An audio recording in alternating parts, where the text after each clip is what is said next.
In the previous life, when assigning educated youth to rural households, I went out of my way to place Chung Liwen in my own home. Later, Chung Liwen was admitted to Hwada University, becoming the first golden phoenix to fly out of the mountain valley for miles around. After graduation, he married me according to the engagement arranged in our early years, but on our wedding night, he suddenly pushed me down the stairs. He said, "If it weren't for your scheming back then, how would Shurian have been assigned to Widow Lee's house?" She was forced to marry Widow Lee's simple-minded son, then tragically miscarried. Her whole life was ruined. She didn't even get a chance to take the college entrance exam. I ended up paralyzed from the fall, abandoned by him in a leaky, broken-down shack. Chung Liwen, on the other hand, quickly remarried the daughter of his superior and rose meteorically in his career after retiring. He even wrote his memoirs, reminiscing about his love with Lin Shurian during those harsh years when I was reduced to begging on the streets. It was Lin Shurian who collected my body after death in this life. When the educated youth quarters are being allocated, I decide to let Lin Shurian live in my home.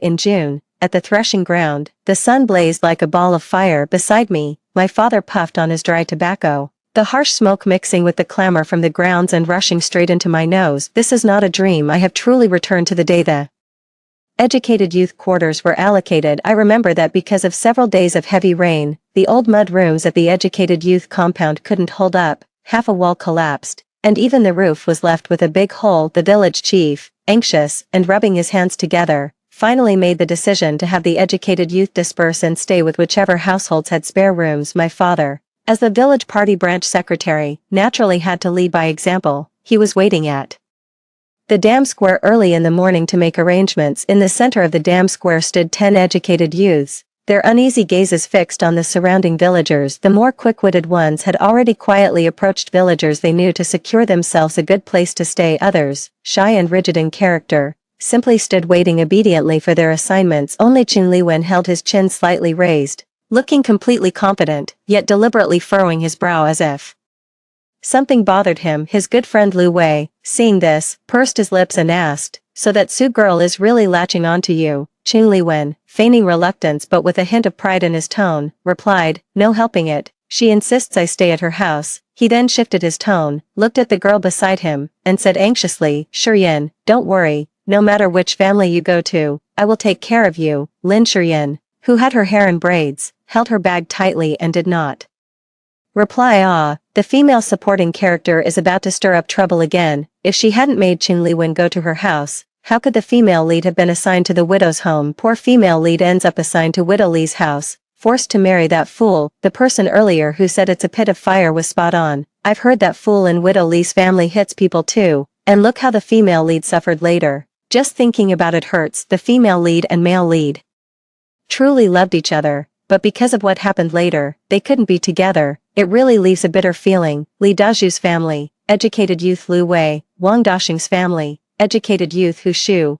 One by one, as the team leader called out names, the educated youth on the dam grew fewer and fewer. "Sweetheart, Dad will get it done for you right away." My father finished smoking his coarse tobacco, the ashes pattering to the ground, and prepared to step forward. "Dad, wait." I quickly held him back and handed over the note I had been gripping tightly in my palm. "Dad, write this, no more changes." He took it skeptically, but didn't think much of it. After all, just the night before, I had been crying and throwing a tantrum, insisting that Chung Liwen was good at studying and looked reliable, and pestered him relentlessly to let Chung come live in our home. When the team leader took the note and looked at it, he raised his hand and wrote a line on the blackboard. Su Jiangwo's household, educated youth Lin Shurian, 2, Hua. The villagers nearby immediately turned their heads, their eyes gleaming with undisguised gossip as they stared straight at Su Jiangwo and me. "Hey, why is educated youth Lin going to Su Jiangwo's house? Didn't Su Qing throw a tantrum with her mother just the other day, insisting that educated youth Qing stay with them? Who knows, maybe party secretary Su made the decision, and Su Qing just can't go against her father. Ha ha ha, that's right. Yesterday, someone even saw Su Qing cornering educated youth Qing to talk. Everyone knows she won't settle for anyone but Chung Liwen." The villagers all knew that I had even gotten into several fights with the village chief's daughter, Su Yumei, all in an attempt to snatch educated youth Chung to stay at my house. Chung Liwen's head snapped up, as if he couldn't believe his ears. Lin Shurian looked somewhat taken aback. The team leader had no time for such interruptions. He compared the list against the names and said, there's still one person left, Qingli Wen, who hasn't been assigned. Oh, right, didn't Liaxiu just have a vacant west-facing room? Liaxiu, nearly 50, had lost her husband early and lived at the end of the village with her only son, who was mentally disabled. The villagers usually called her Widow Li. Chatter from all sides filled my ears, but I had no mind to pay attention. In front of me, a barrage of comments was scrolling rapidly. What's going on? Why isn't the female side character written as Qingli Wen? Instead, it's Lin Shiyan. Don't tell me she's up to something. Yesterday she was fighting with female role no. 3, and now she changes her mind today. She's probably just taking her anger out on Lin Shiyan. +1, used to chase after Qingli Wen like a shadow, now suddenly letting go. Looks a lot like playing hard to get. Maybe she's trying to get a grip on Lin Shiyan first, then force Qingli Wen to relent later. I'll bet a cup of taro. Milk tea? I don't think so. Besides, given how things are at Widow Li's place, Lin Shiyan would be better off with the Su family than jumping into a fire pit. My dad's face darkened right away too. He was about to scold me, but probably remembered his position as village party secretary and didn't want to lose his temper in front of the villagers. He just glared at me and said, you girl, never give me an ounce of peace. Wait till we get home, I'll deal with you then. I quickly tugged at his sleeve. Dad, just this once, I promise I won't be so willful again. Never again in my past life. It was precisely because I pestered him relentlessly, insisting that Qingli Wen come and live at our house. After that, I was dead set on marrying him to make me happy. Dad went out of his way to send food coupons to him through others, ran around begging for favors when Qingli Wen's city resettlement quota got stuck, and even swallowed his pride as village party secretary to put on a smiling face for the commune officials. But in the end, he was literally angered to death by Qingli Wen's behavior. 3. Dad had something to do, so he told me to wait by the roadside for Lin Shiyan to come back together, and also help people with their luggage. He had barely taken 2 steps when I heard hurried footsteps behind me. Qingli Wen rushed over with clenched fists, his face flushed with anger. Su Qing, weren't you pestering me just a few days ago, insisting that I had to come to your place? Now what kind of game are you playing? Lu Wei followed behind him, wearing an expression that said, I'm standing up for my buddy. Exactly, Su Qing, you change your mind faster than flipping a page, and letting Lin Shiyan stay at your place. Could it be that you think she's soft-tempered and want to deliberately bully her? Qingli Wen also looked as if it had just dawned on him, and said with great magnanimity, Su Qing, stop acting like a child. Do you think that by tricking Lin Shiyan into staying at your place, you can boss her around and bully her? Qingli Wen was said to have attended high school in the county, and if not for a twist of fate, he would have gone straight to university. Lin Shiyan went to the same school as him. When Qingli Wen first came to our village, he wore a faded blue shirt and looked fair, gentle, and refined. He always spoke with his chin slightly lifted, and I couldn't take my eyes off him. From then on, I kept finding excuses to visit the educated youth spot. I always thought he was the most exceptional among the educated youths, but looking back now, that exceptional quality was just the gilding I had added to Qingli Wen. It was my own longing for city life. I immediately cut him off. Qingli Wen, haven't you always found me annoying? Now I don't want you staying at my place. Isn't that exactly what you wanted? But, I looked toward Lin Shiyan, who was walking over. I want Lin Shiyan to come to my house.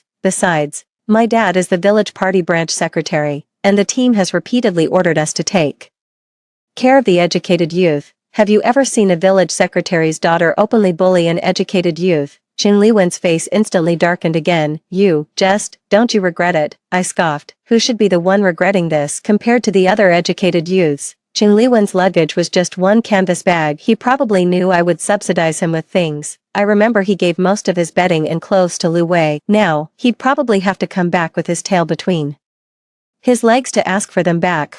Let's go. Lin Shiyan, not wanting to speak to Qingli Wen any longer, I angrily pulled Lin Shiyan and left. Perhaps because my tone was a bit harsh, Lin Shiyan obediently followed me without a single complaint. Instead, it was me who noticed I had wrinkled her sleeve and sheepishly let go. Look, I wasn't taking my anger out on you, Lin Shiyan. Before, I had indeed made sarcastic remarks toward Lin Shiyan because of Qingli Wen, but after everything I went through in my past life, I now understand, he's completely unworthy of that. It was all just my one-sided wishful thinking. Moreover, in my previous life, I ended up wandering the streets and freezing to death under a bridge. It was Lin Shiyan, who had returned to work in the city, who managed to recognize me, and she paid for my burial out of her own pocket. Lin Shiyan nodded, looking at me thoughtfully. I know, Su Qing. The way home passed by Widow Lee's house. That mud hut was indeed shabby, with most of the plaster peeling off the walls and a half-burnt pile of firewood stacked in the corner. Just as we reached the yard gate,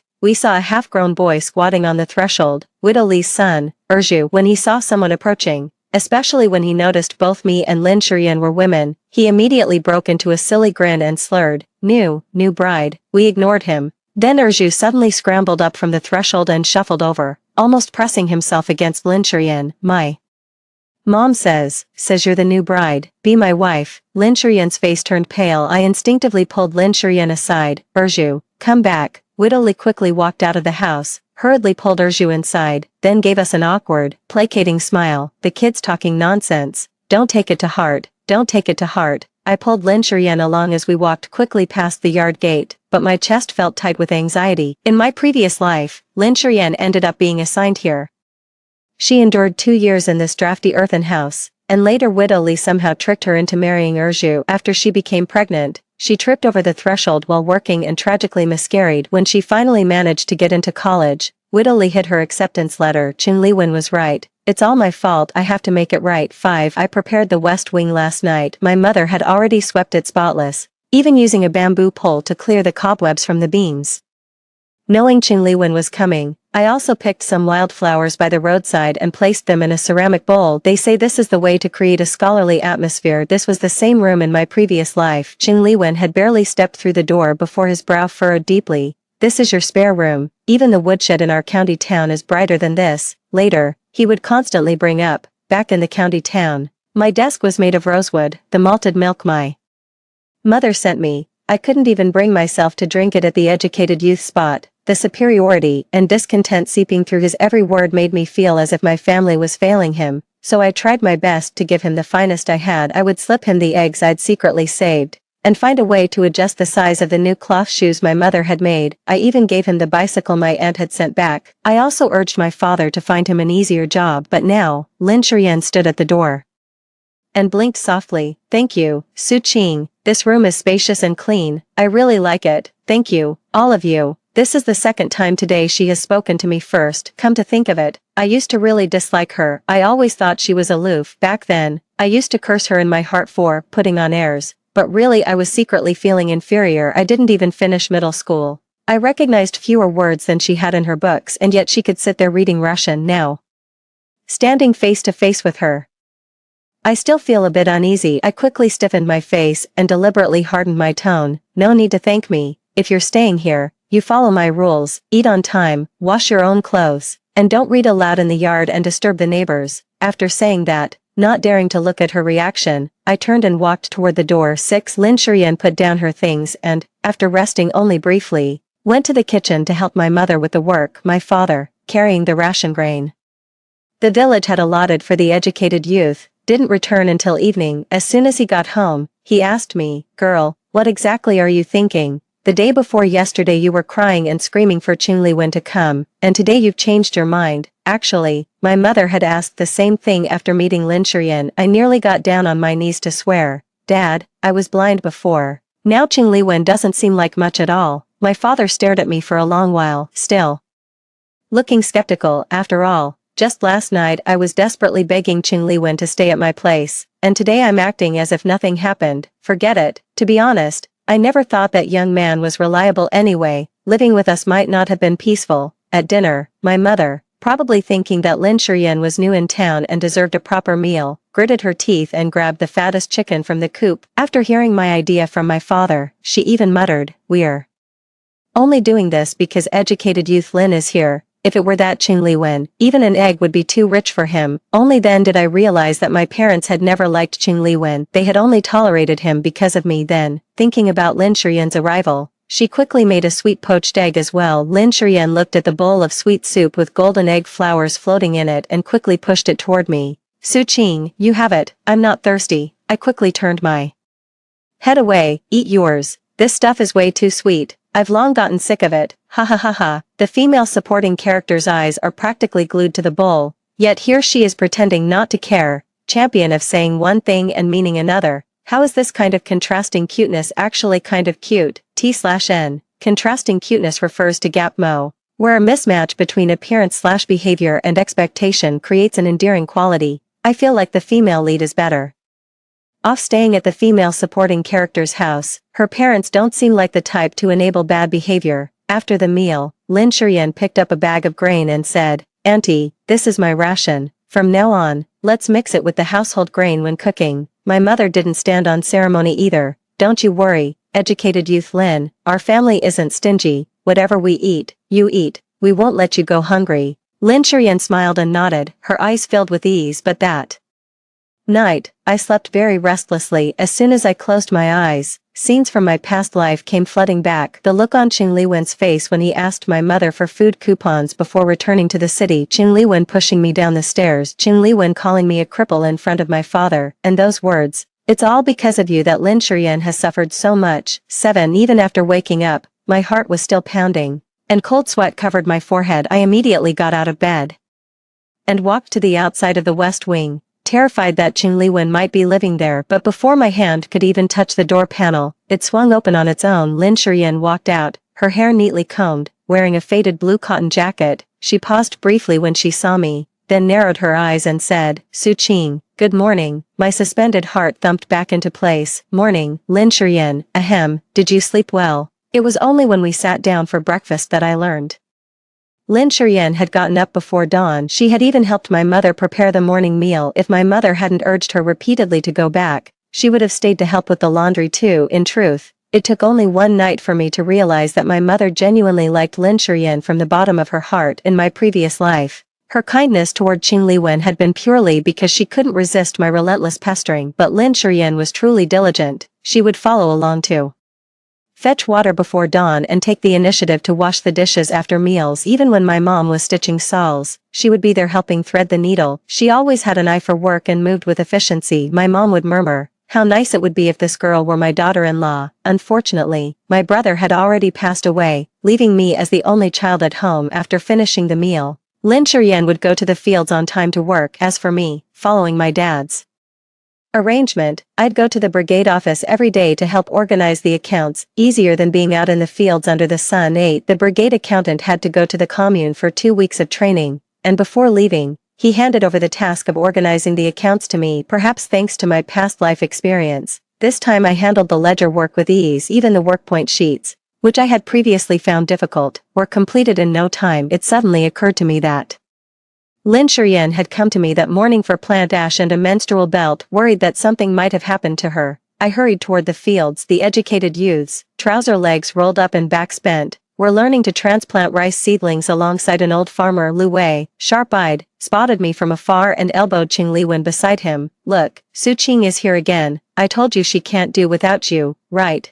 She must have regretted it last night." Qing Liwen, who had been bent over planting seedlings, straightened up at these words and slowly rolled his mud-stained trouser cuffs a little higher. He stood in the paddy field, his rice transplanting movements even carrying a deliberate, pretentious refinement. In my past life, by now I would have already blushed and rushed over. Afraid he might suffer or tire himself out, I would have pestered others to make sure Qing Liwen got full work points. But now I ignored him and went straight to hand the water bottle to Lin Shurian, who looked pale. "Educated youth Lin, I brought your water bottle over." At the same time, a clear voice called out from behind, "Educated youth Qing, educated youth Qing." 9. That shrill voice. I turned to look, and sure enough, it was Su Yume, fourth of the village head's family. She wore the same style of braided pigtails as Lin Shurian, and a similar blue cloth jacket. I had imitated that look before too, but it didn't have Lin Shurian's elegance at all. Instead, it looked somewhat mismatched and awkward.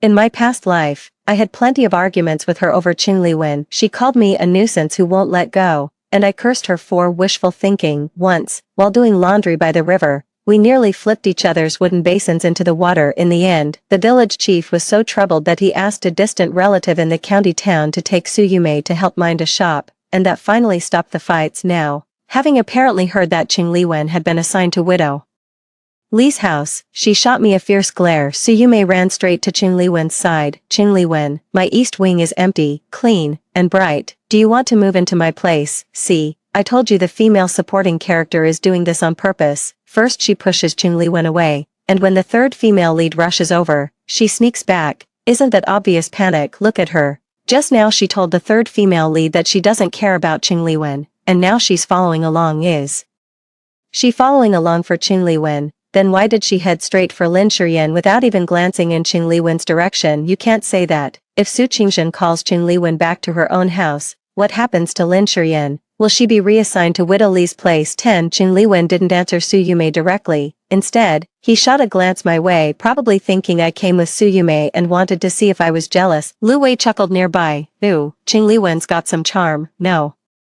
Sooner is Su Qing gone than Su Yume shows up. Su Yume blushed at his words. I'm serious. My place is way better than the Widow Li's, and my mom can make fried pancakes. Qing Liwen gave Su Yume a gentle smile. Comrade Yume, that would be too kind of you. People around us looked our way and leaned in to listen, perhaps finding Su Yume's words too blunt. Qing Liwen put on a serious face. Assigning housing for educated youths is the brigade's decision. As educated youths, we must obey orders. That's what he said. But his eyes kept darting to Su Yume's face, clearly waiting for her to persuade him further. Su Yume, unable to read between the lines, gazed at him with admiration. But you're an intellectual. Your hands are meant for holding a pen. How could you do backbreaking work like bending over to plant seedlings? Let me talk to my dad and have him assign you to keep the books at the team's warehouse. That's easy work. That remark sounded familiar. I said the same thing to my father. When she said this, Lin Shiyan was right beside Qing Liwen. The sun was scorching. The fine hairs on her forehead were soaked with sweat, yet her hands never stopped moving, still deftly separating seedlings and pressing them into the mud, her motion steadier than even some veteran farm workers. Lin Shiyan straightened up,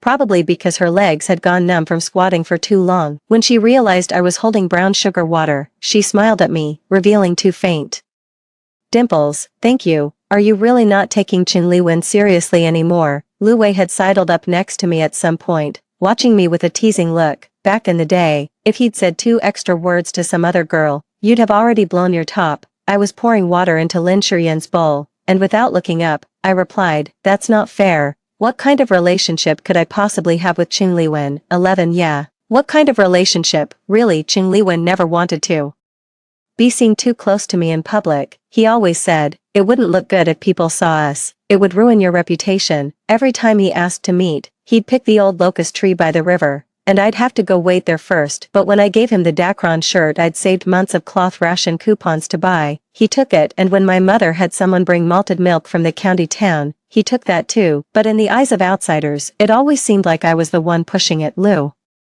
Wei suddenly spoke in a sarcastic tone. Su Qing, weren't you always trying to get close to Qing Liwen? Are you really that fickle? For a moment, I was dumbfounded, not knowing what Lu Wei was talking about. Then I heard Lin Shiyan's voice from behind. Lu Wei, you're an educated youth. We came to the countryside to support the nation, not to gossip. Just do your own work. Lu Wei was choked up for a second. Fine, fine, fine. Lin Shiyan, you'd better watch out for this Su Qing. She's not simple. Last time she nearly pushed Su Yume into the river. That's how vicious she is. How dare you slander someone like that? I shot to my feet, trembling with rage. It was clearly Su Yume's basin that fell into the river, and she slipped and fell in herself. Lu Wei ran off with a hoe on his shoulder. I remembered how, in my previous life, after I became paralyzed, Dad took me to the police. When the police summoned Lu Wei, he claimed he knew nothing. Thinking of all this, I suddenly felt drained of strength and squatted back by the edge of the field, dejected. Su Qing, ignore him. Lin Shiyan walked over and patted me on the shoulder. I kept my head down and said nothing, my eyes growing a little hot. I believe you. Huh. I snapped my head up to look at Lin Shiyan. There wasn't a trace of doubt in her eyes. In all my years, apart from my parents, no one had ever believed in me so firmly. What Lin Shiyan said next caught me even more off guard. Actually, I don't know Qing Liwen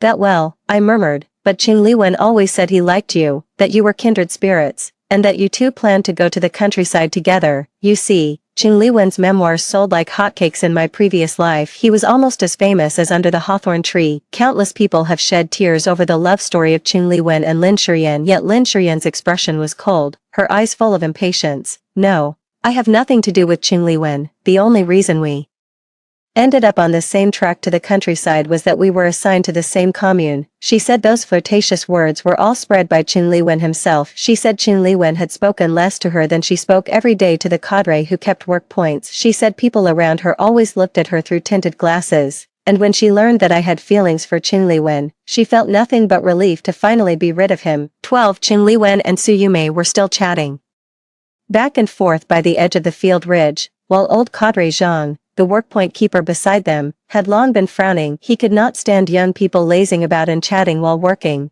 In a deep voice, he said, "Yume girl, go back to the village if you want to talk. Stop bothering the educated youth here while they're working. Who's going to take responsibility if the work hours are wasted?" Su Yume glanced at old Cadre Zhang's stern face and left reluctantly. As soon as she walked away, Qin Liwen turned to me, his tone clearly probing. "Su Qing, weren't you saying last time that you wanted me to help you copy a few quotes to post on the wall? I'm free after work today, yet these fields were clearly planted by other educated youths through hard work. What's going on?" The male lead is actually initiating a conversation with the supporting female character. Is he realizing he can't do without Su Qing? Wake up, people. He's not initiating anything, he only remembered Su Qing's good points after failing to keep Su Yume around. And haven't you noticed, Lin Shiyan planted most of the seedlings by herself, while Qin Liwen just stood beside her putting on a show. I really feel for Lin Shiyan. Sweat was dripping into her eyes, but she still kept working with her head down. He probably thought my earlier coldness was just an act, that as long as he offered a little opening, I would fall all over him like before. No need. My mom has already asked Teacher Wang from the village elementary school. Her handwriting is better than yours. I was tidying up the sweet syrup kettle, ready to head back to the office. Qin Liwen's face stiffened for a moment. 13 It seemed that Su Yume had failed to persuade her father. The village chief was a man who placed great importance on rules. How could he change the production team's assignments just because his daughter said so? Qin Liwen still lived at Widow Li's place, every day, heading to and from work. He would occasionally slow down as he passed by the wall of my yard, but he never found me chasing after him like I did in my previous life. He probably hadn't yet experienced what Widow Li's household was really like. Widow Li seems warm and welcoming on the surface, but in reality, she's stingy to the bone. She pretends to serve Qin Liwen hot water, but behind his back, she even skims half a bowl of his rations. She's also an expert at putting on a show. Whenever she sees a brigade cadre, she plays the victim, crying about how much she takes care of the educated youth. In the previous life, she was even worse. When Lin Shiyan was assigned to her home, the packages sent by her family, things like powdered milk and fabric, were all hidden away by Widow Li under the pretense of keeping them safe for you. By the time Lin Shiyan found out, Erju had already stolen and eaten all the milk powder, and the fabric had been altered by Widow Li as a gift for her niece. All of this was written in Qin Liwen's memoirs. Every time he mentions it, he expresses deep disgust toward her. Now that he has taken Lin Shiyan's place to suffer this ordeal, he probably won't resent me for it, right? 14 One morning, about half a month later, a sudden commotion broke out in the cornfield. Comrade educated youth Qing has fainted. By the time Lin Shiyan and I got there, Qin Liwen had already been carried to the ridge of the field. His face was as pale as paper, and his lips were tinged with blue. Lu Wei was pacing beside him, frantic and helpless, only able to shout at the top of his lungs, "Li Wen, wake up!" Lin Shiyan kept her composure. She pulled a small water flask from her cloth bag. It was filled with sugar water she had been reluctant to drink herself. She pried open Qin Liwen's mouth and poured it in bit by bit. After a long while, Qin Liwen slowly opened his eyes. His voice was as faint as a mosquito's hum. What happened to me?" The brigade doctor, who had just arrived, crouched down to examine him and said, "Low blood. Sugar, nothing serious, just hunger. Make sure he eats some proper meals. Don't just give him thin porridge all the time." The brigade doctor turned to Qin Liwen and asked, "What did you have for breakfast this morning?" Qin Liwen's Adam's apple bobbed, and his voice came out hoarse. Just a bowl of plain rice porridge." No sooner had he said this than Widow Li, who had come to watch the drama, suddenly cried out, "Aya," and plopped down on the ground, wailing, "Oh, educated youth. Qing, if something happens to you, how am I ever going to explain this to the village?" 15 Wiping her tears with her sleeve, she slapped her thigh and yelled, "I've been working my tail off from dawn to dusk cooking for you, and I even boiled you an egg the day before yesterday. How can you just act like it's nothing?" Her lament echoed across the ridge, and everyone could tell she was just covering her own back. Qin Liwen, still sitting to the side, hadn't even had a chance to speak before someone helped him over to rest in the shade of a tree. Naturally, he couldn't work today, and his work points were lost. Lu Wei was the sort to shirk and cut corners, unconcerned even about his own work points, let alone Qin Liwen's. In the afternoon, as I stepped out of the brigade office, I saw Qin Liwen walking toward me, unsteady with every step. The sun stretched his shadow far behind him. His face had lost its usual arrogance, leaving only an undisguised frailty. Su Qing, could you lend me some food coupons? His voice left me feeling somewhat dazed. I looked at Qing Liwen, now with a pallid, bluish face and eyes devoid of spirit. The work he did now was completely different from what he did in my family in the past life. Back then, I used to pester my father all the time. After Qing Liwen moved in with us, my father assigned him light work, recording work points and copying out notices. He could earn a full day's work points just by hanging around the brigade headquarters for 2 hours every day. But now, before dawn each day, he has to go down to the fields with the villagers, bend over transplanting rice seedlings, swinging a hoe to weed. There's no escaping any of it, and besides, how could Widow Lee's place compare with the educated youth settlement? At the settlement, there was at least a communal kitchen, with thick porridge for every meal. Widow Lee was famously stingy in her household, and the cornmeal gruel she brought to Qing Liwen was so thin you could see the bottom of the bowl, not to mention white flour buns. Even pickled vegetables came only as a single chopstick's worth. 2 weeks of this non-stop grind would wear anyone down to the bone. What was most infuriating was her dim-witted son, Erju, who would often let out sudden screams in the middle of the night. Sometimes he'd even run barefoot to the door of her room, slap the wooden panels, and shout, "I want a new bride, new bride. Open the door." The male lead had written so grandiosely in his memoirs about how hard he worked in the countryside back in the day, tempering his will. So why is it that after just a few days of hardship now, he's rushing to have the female supporting character bail him out? More than strange, he used to avoid Su Qing like the plague, but now that she's ignoring him, he's chasing after her for food coupons. That's not affection, it's treating Su Qing like a free pantry. His once fair face had darkened from the sun, his messy hair plastered to his forehead. Where was the dignity of a scholar now? But I also remember how in the past life, Lin Shiyan always showed up for work from Widow Lee's place clean and presentable. Those eyes were always radiant. I shook my head. I don't have any. Before Qing Liwen could even speak, the moment I noticed he was in any difficulty, I would directly take out food coupons, stuff them into his hand, and leave. He always asks to borrow, but he's never paid back a single time. If you really can't hold on anymore, go talk to the team leader and ask him to find you another place to stay. With those words, I turned and left without looking back at him. 16. After that day in the fields, I never saw him again. The Widow Lee couldn't bear to give up Qing Liwen's food rations. Every time the team leader went to ask, Widow Lee naturally said she would take care of Qing Liwen like her own son, but that Qing Liwen fainted from time to time, which the villagers had indeed seen with their own eyes. Just when I thought that Qing Liwen would take the initiative to ask the team leader for a different housing arrangement, that very day, Su Yumei fell into the river, and Qing Liwen was the one who jumped in to save her. The villagers didn't see exactly what happened in the end. Qing Liwen leaped in and pulled her out. When Su Yumei was carried home by her crying mother,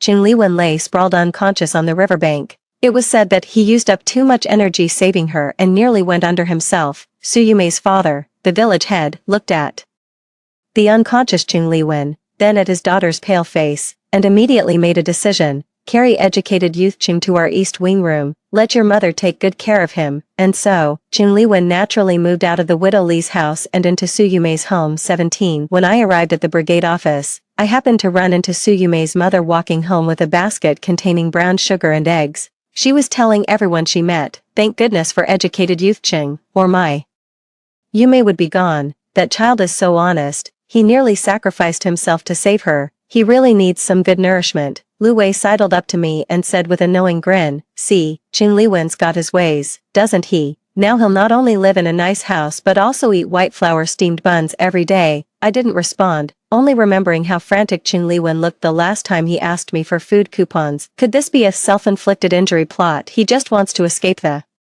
quagmire of living at Widow Lee's place. Don't you think this is a bit strange? I turned to ask Lu Wei. Qing Liwen could barely stand straight during work before. How come he had the strength to jump into the river and save someone today? Lu Wei's face stiffened. Can't you just be happy for Qing Liwen? I fell silent, my gaze fixed on the direction of Su Yumei's courtyard in the distance, a heaviness settling in my chest. 18. Su Yumei didn't have a bad heart, but I couldn't shake off my unease, so in the afternoon I deliberately made a detour to the outside of the village chief's courtyard wall. Just then, I saw Qing Liwen sitting on a stone stool in the yard, soaking up the sun, while Su Yumei handed him water. After a long while, Qing Liwen finally went inside to rest. When I pushed open the half-closed gate and stepped in, Su Yumei's smile faded slightly at the sight of me, what are you doing here? I looked her straight in the eye. Did you do it on purpose? You've walked those riverside stones for over a decade. How could you suddenly slip? What are you talking about? Qin Liwen is not a good person. He's just using this as an excuse to move into your house. At this, Su Yume put her enamel cup down on the stone table. I'm happy to have him here.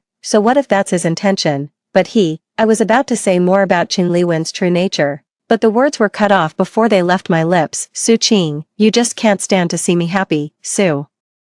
Yume stood up, her back ramrod straight. Back when you were chasing after Qin Liwen, you'd glare at me even if I just said one word to him. Now that he's staying at my place, you come around every few days to badmouth him. Su Qing, don't be so petty. Looking at the stubbornness in her eyes, I suddenly found myself at a loss for words. Some people never change direction until they hit a wall. What is Su Qing up to? Can't stand seeing the male lead doing well. Don't you think something's off about this male lead? How come all the good luck falls into his lap? Stop with the baseless criticism. And the key point is, the female lead is living a really good life now, staying at Su Qing's place without having to take any crap. To be honest, does Su Qing even care about the male lead anymore? She's way more likable now than when she was chasing after Qin Liwen. Qin Liwen and Su Yume can do whatever they want. As long as they leave the female lead alone, you'd better look out for yourself. I turned and walked outside, feeling a tightness in my chest. Hey, Su Qing, Qin Liwen is staying at my place now, and my dad is the village chief. If he tries any tricks, my dad will be the first to make sure he doesn't get away with it. Su Yume's voice suddenly came from behind me. 19, Su Qing, did something happen to you? Seeing my gloomy expression as I returned, Lin Shurian asked. During this time, our relationship had been neither good nor bad. We had hardly mentioned Qin Liwen, but now I hesitated for a long time, then finally spoke. If Qin Liwen really ends up with Su Yume, I can't help but feel like a sinner. Although Su Yume is quick-tempered, she has a kind heart. If she truly gets together with Qin Liwen, there's no telling how much unhappiness she might suffer. Lin Shurian did not stop what she was doing, her voice soft. Everyone makes their own choices. These were their decisions. None of them have anything to do with you. They do. Suddenly overcome with emotion, I burst into wails. Lin Shurian, if I hadn't changed my mind, Qin Liwen would have stayed at my house. Then you would have been the one assigned to the widow Li's place. You would have had such a hard life. Lin Shurian was stunned. Finally, I spoke the words from my past life. I'm sorry, Lin Shurian, I am sorry. Back then, I was too foolish, only thinking of myself. 20, no, Su Qing, you're wrong. This has nothing to do with you. Lin Shurian suddenly spoke up. What? You never meant to harm me, so why would you ever need to apologize to me? But, it's because of me. What she said was completely different from Qin Liwen, but Qin Liwen's accusation still rang in my ears. If it weren't for you, Lin Shurian wouldn't have suffered so much. This is my life. Lin Shurian turned her head to look at me, her eyes startlingly bright. Even if I'm assigned to Widow Li's house and things go badly, I won't give up. I'll earn work points, find ways to read, and wait for a chance to return to the city.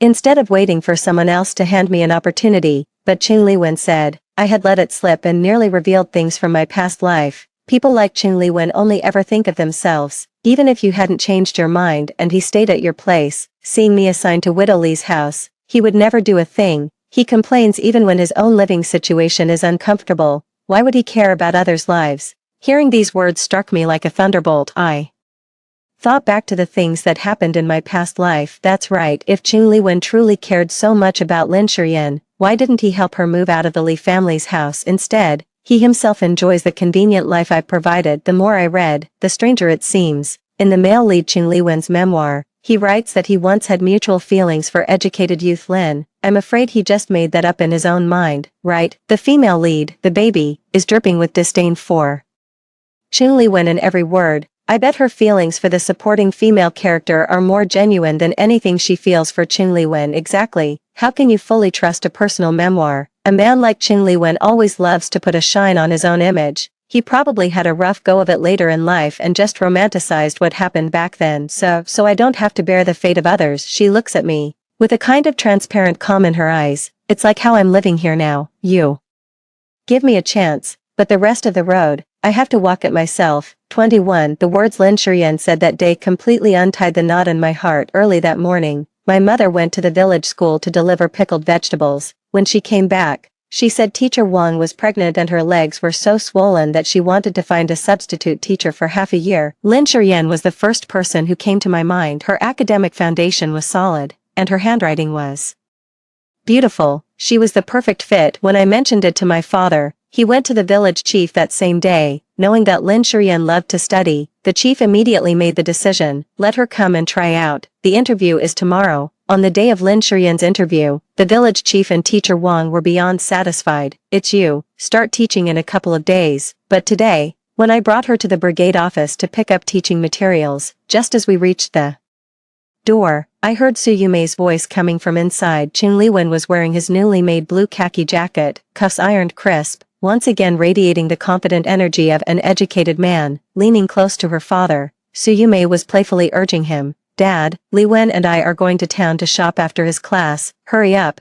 It hit me all at once. So Qin Liwen also wanted to play the role of substitute teacher. Even more surprising was how quickly he had gotten engaged to Su Yumei. I walked straight to the village chief's desk. Chief, we're here to pick up teacher Lin's teaching materials. The village chief fiddled with his tobacco pouch for a while. Su Qing, Lin Shuyan, educated youth. We later found out Qin Liwen is more suitable for teaching, so for now, Lin Shuyan, educated youth, doesn't need to come to the village school. My tone was a bit agitated, but we clearly agreed. Lin Shuyan tugged at my sleeve, signaling me not to be impulsive. Isn't the memoir still saying that the female supporting character is the one who separates them? Now it seems he's just choosing the easiest path for himself. Laughable. He talks about his lifelong regret being missing out on educated youth Lin, and now he's even fighting for a light substitute teaching job in the village. If you believe a man's deep affection, you might as well believe I'm Qin Shi Huang. A man's deep affection and ambitions are as fragile as a piece of thin paper when faced with real interests. Glancing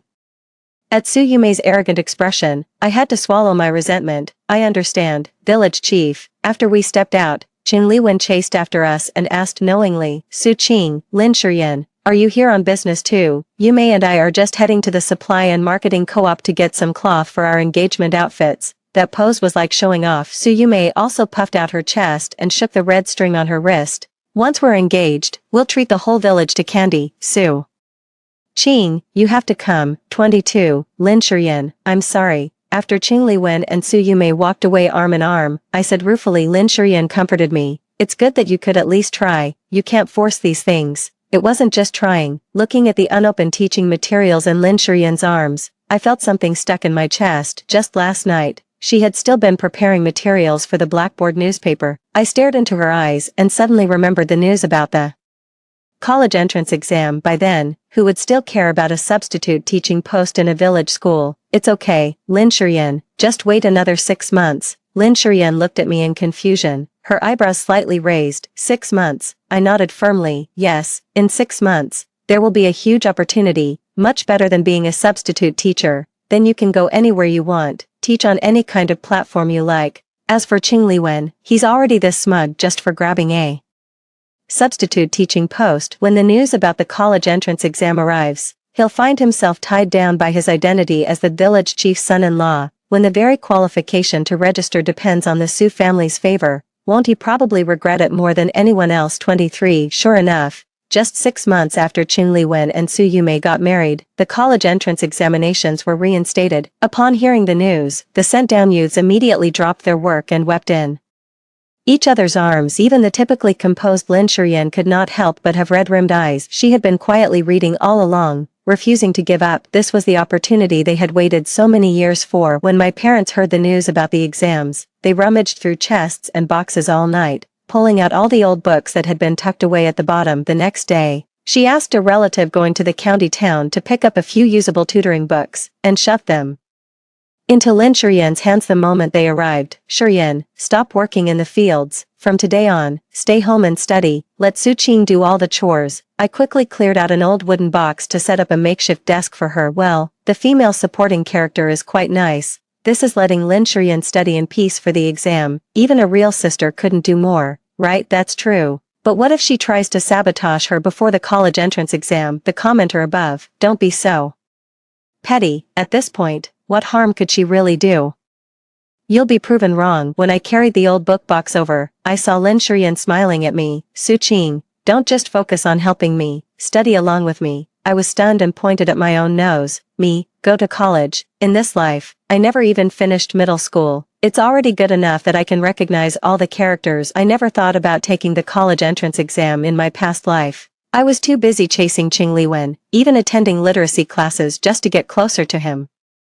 I also want to study for the college entrance exam with him and go to university, but after teaching me for just 2 days, Qing Liwen put on a sour face. How can you be so dumb? Even a pig is better than you. Forget it, Su Qing. Don't bother with this. Just let me focus on getting into college, and you can wait around and enjoy the good life. A little embarrassed, I scratched my head. At my age, learning this. I probably can't do it, right, Lin Shurian? Why can't you? Didn't the squadron leader even praise you for being especially quick and keeping the accounts very clearly? I was just about to shake my head when my mother walked in with freshly boiled eggs. Give it a try, girl. Our family hasn't produced a college student yet. If the two of you get in, I'll go burn some incense for our ancestors. My heart pounded wildly at these words. My brother passed away young, so I'm the only daughter in the family. But when Qing Liwen received his admission letter, he did so as my fiancé. My parents' eyes were full of excitement as they talked about taking the letter to offer incense to the ancestors. Later, Qing Liwen took the admission letter and went straight back to the city, leaving my parents deeply disappointed. What if this time, I'm the one who gets the admission letter? Even if it's not from Hua University,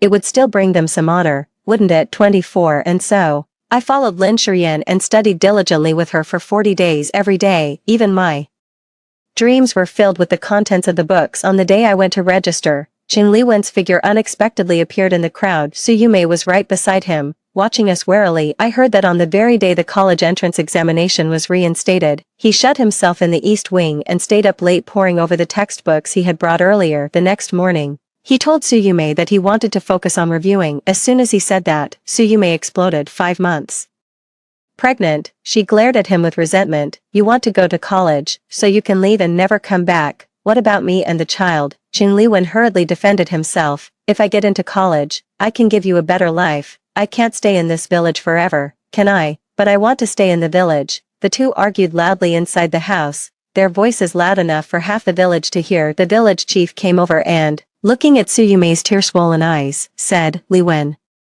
as the Su family's son-in-law, you need to act like one. Yume is pregnant, you can't upset her like this. In the end, in front of Su Yume's father and 3 older brothers, Qing Liwen wrote a pledge, pressed his red thumbprint on it, and swore that after he finished college, he would take Su Yume to live in the city. But Su Yume was probably still afraid, so she always liked to order him around. She made him fetch water, chop firewood, and even had him sit beside her while she mended clothes. Calling it cultivating the couple's bond, Su Yume's 3 older brothers were no pushovers either, coming back every few days to browbeat their brother-in-law. How could Qing Liwen endure such treatment? In his previous life, when he was at my house, my parents treated him like a guest and wouldn't let him do any heavy work, so he could sit comfortably in the room and read. But now, if he wanted to pick up his textbooks, he had to sneak a few pages while Su Yume was taking her afternoon nap. Qing Liwen saw me filling out the registration form too and said in disbelief, "You're taking the college entrance exam too?" I was carefully writing my own name. Yeah, he probably thought I was messing around and put on an air of experience. Su Qing, take my advice. Getting into college isn't that easy. You need a solid foundation. I don't think it's that hard. I handed in the registration form and smiled at him. After all, I don't have a family to tie me down. Besides, Lin Shurian said, I'm very smart and pick things up right away. 25. In April of the following year, the postman started delivering admission letters one after another. Every day he arrived with a bulging mailbag and began calling out names. As soon as he reached the village headquarters, 7 or 8 educated youth had been accepted. The day Lin Shurian's letter arrived, the postman raised his voice on purpose. Comrade Lin Shurian, an admission letter from Hua University. The whole village exploded. It's Hua University. The village chief's hands trembled as he held the admission letter stamped with the school emblem. He checked it 3 times before handing it to her, but Qing Liwen never received it. It was said that on the day of the exam, Qing Liwen suddenly had severe diarrhea and fainted right in the examination hall. I waited in the office every day, but my name never appeared. Each time, I left the brigade office disappointed. Once, Qing Liwen even came to comfort me. Su Qing, don't blame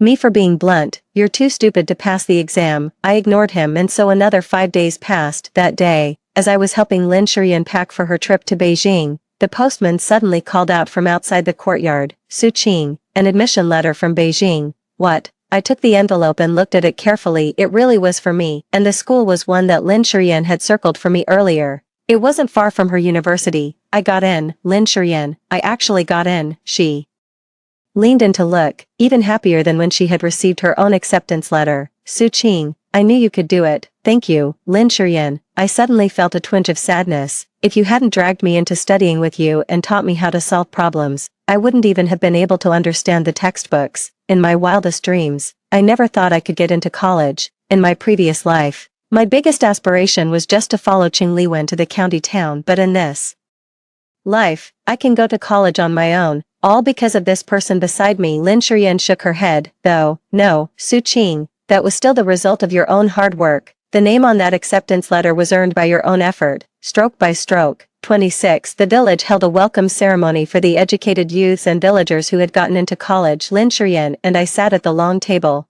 listening intently as the other educated youths introduced the universities they had been admitted to. I heard tuition is completely waived.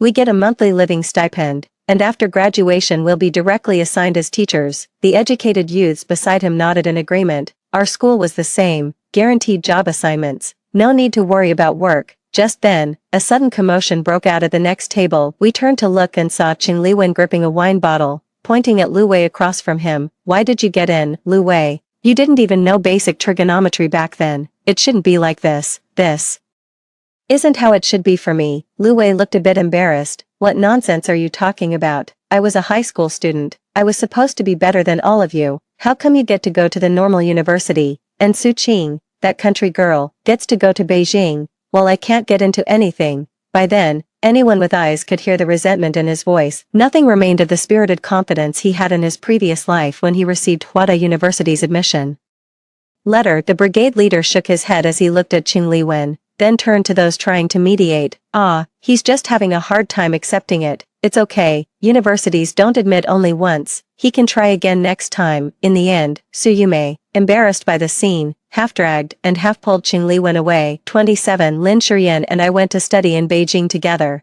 and life was very fulfilling. The shadow of my past life gradually faded away. As for news of Qing Liwen, I heard it from my mother when I came home for winter break, that Qing Liwen has really lost his mind. I heard he repeated the exam several more times, but before every test, he would either have a fever or sprain his ankle. It was said that once he actually did pretty well on the exams, but the admission letter just never reached him. Only later did people find out that Su Yume's older brother, working at the commune post office, had intercepted it. He probably suspected the Su family was behind it and wanted to return to town to live with his parents, but his younger brother had already married and had children, leaving no place for him in the city. Later, not until Su Yume's child could run and jump did the Su family feel he wouldn't run away, and they loosened their grip so he could focus on retaking the exams. But Qing Liwen finally managed to get into a halfway decent university. However, only 6 months in, he was spotted pushing and shoving with a female student in the library. In the end, Su Yume's 3 brothers went to his school. When Qing Liwen flatly denied it, Su Yume's eldest brother broke his leg on the spot, while her third brother filed a report accusing Qing Liwen of concealing his marital status and intending to abandon his wife and daughter. Morality was taken very seriously back then. After receiving the report, the university immediately called Qing Liwen in for questioning and expelled him. In the end, Qing Liwen could only slink back in disgrace. After returning to the village, Qing Liwen stayed cooped up in the Su family's east wing all day and refused to work in the fields. In less than 2 years, he gained weight, with a bulging belly. One day, after a quarrel with Su Yume, she said, "You Qing, get out. I'm not waiting on a useless loser like you." One day, Lin Shurian and I went back to the village to handle some paperwork and saw Qing Liwen wandering at the edge of the village, muttering, "I'm from Hua University, I married a leader's daughter." The end. Story 2. The day I accepted Felix's proposal, countless cameras suddenly emerged from the corners. It turned out that my boyfriend was a popular actor, and our relationship was just a reality dating show for ordinary people. He, who had been looking affectionate just now, calmly hooked the corners of his lips towards the camera and said, "Mission accomplished." I was severely criticized online. People said I was hypocritical, affected, falsely noble, and a scheming woman, and Felix posted a tweet, donating all the appearance fees from the show to mountain area education, thus winning a good reputation. I neither made a fuss nor defended myself. Instead, I obediently went to meet the man arranged by my family on the day of our engagement. That man who seemed so distant and lofty rushed in, panting, losing his usual calmness. His eyes were red as he said, "Sherry, you clearly promised me first," in front of the magnificent building of Stars Entertainment.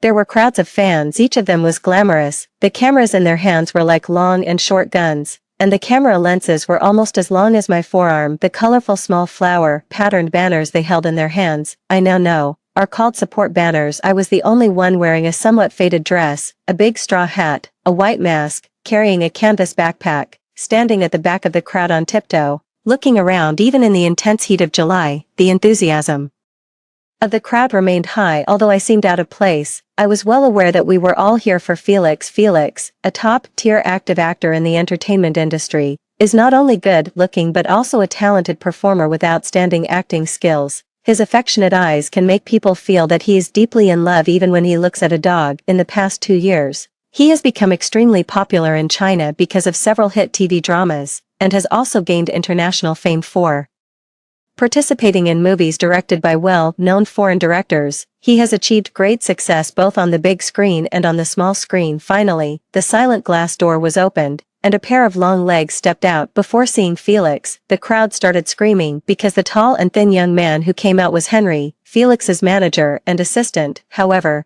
there was no sign of Felix behind Henry, only 2 staff members wearing baseball caps pushing a small cart. He had a smiling face and seemed very approachable. "It's such a hot day, thank you all for waiting for so long. Felix isn't here today, but we heard that you've been waiting for a long time, so we prepared milk tea and small gifts for everyone. Everyone will get a share." Upon hearing this, the fans immediately burst into cheers. Seeing that he was about to turn around and enter the door, I used all my strength to push through the crowd, took off my mask, and shouted loudly, "Henry." Henry looked at me and was stunned. "You, Sherry," he said hesitantly in a soft voice. The fans, who had been happy just now, were also stunned. Then an angry voice reacted, "Ah, it's that bitch Sherry." This comment set off a stir. The crowd immediately became restless. There were voices in the crowd such as, "How did she chase him here?" and "She can't still be daydreaming, can she?" The volume was not low, as if they were deliberately letting me hear. I didn't care about these voices. I want to see Felix. I can't get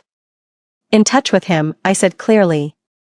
Looking straight at Henry with a calm expression, he still hadn't recovered from his shock and looked embarrassed. "But, the show has ended." "Yes, the show had ended, didn't you hear? The show has ended, lady, you can't still be in the show, can you?" A fan next to me immediately chimed in. I shook my head and didn't waste any more words. "I just want to see him once. You said he's not here. I'll come back tomorrow." There were boos all around. I picked up the hat that had fallen to the ground due to the crowding and turned to leave. Sure enough, my shameless behavior that night made it to the hot search, accompanied by several high-definition photos of me at the entrance of Stars Entertainment. Those photos were taken at rather ingenious moments. Either it was the moment when my hat was knocked off, or it was my running posture when I rushed out. The weather was hot, my clothes were cheap and rustic, and my forehead was covered with sweat. I looked really awkward. There were indeed a lot of harsh comments under this hot search. "Oh my god, the latest aftermath of love portrait. The rustic village girl chases love in city A from afar. I suggest this Miss Sherry go to the hospital to check if she has delusional disorder. No personal attack, but I really think she should go and check, otherwise it will affect her normal life. She really thinks she's a modern-day Cinderella. How ridiculous." There were also various remarks in between, such as, "Felix is so pitiful to be pestered by a crazy person and it's all the fault of the program team. They should compensate Felix some money." The love portrait they mentioned is a reality dating show for ordinary people that became extremely popular on the internet not long ago. The content of the show is to invite popular stars to remote small towns, go deep into places that haven't been affected by the entertainment industry, get along with the ordinary people selected by the program team for a few months with an ordinary identity, get to know each other, date, observe the real emotional journey of ordinary people, show the personal charm of the stars, and highlight the most real human nature. I, Sherry, was the ordinary person selected without my knowledge. As an ordinary person being observed by the program team with a magnifying glass, my performance in all aspects was highly controversial, showing the ugliness of human nature. The reason for the high popularity, of course, was because my partner was the currently most popular actor, Felix, even in the glamorous entertainment industry, he was one of the very few most prominent people at the top of the pyramid. As for the ugliness of human nature, needless to say, the internet has already compiled a set of love theories about my so-called crimes, and there are countless analysis videos including how I pretended to be innocent, how I created a noble persona but actually seduced men everywhere, how I was calculating and played hard to get to create an ambiguous relationship, and there was even a makeup teaching video of my scheming fake natural makeup. There are so many aspects to this so-called theory, which is profound and complex, with numerous branches. Today, it was like a thunderbolt out of the blue, shocking the whole internet. Everyone was shocked that after being scolded for so long, I was still so shameless that I chased to City A from afar, trying to get close to Felix again no matter how much criticism there was. The next day I still showed up at the entrance of Stars Entertainment on time. This time, the fans were on guard. When they saw me appear, they rolled their eyes to the sky, some of them even subtly blocked in front of me. Henry also came out. He used the same words of thanking the fans for their hard work, when he saw me still standing stiffly in the crowd like a telegraph pole, and the gossip paparazzi's cameras in the distance were frantically shooting at me. He sighed subtly.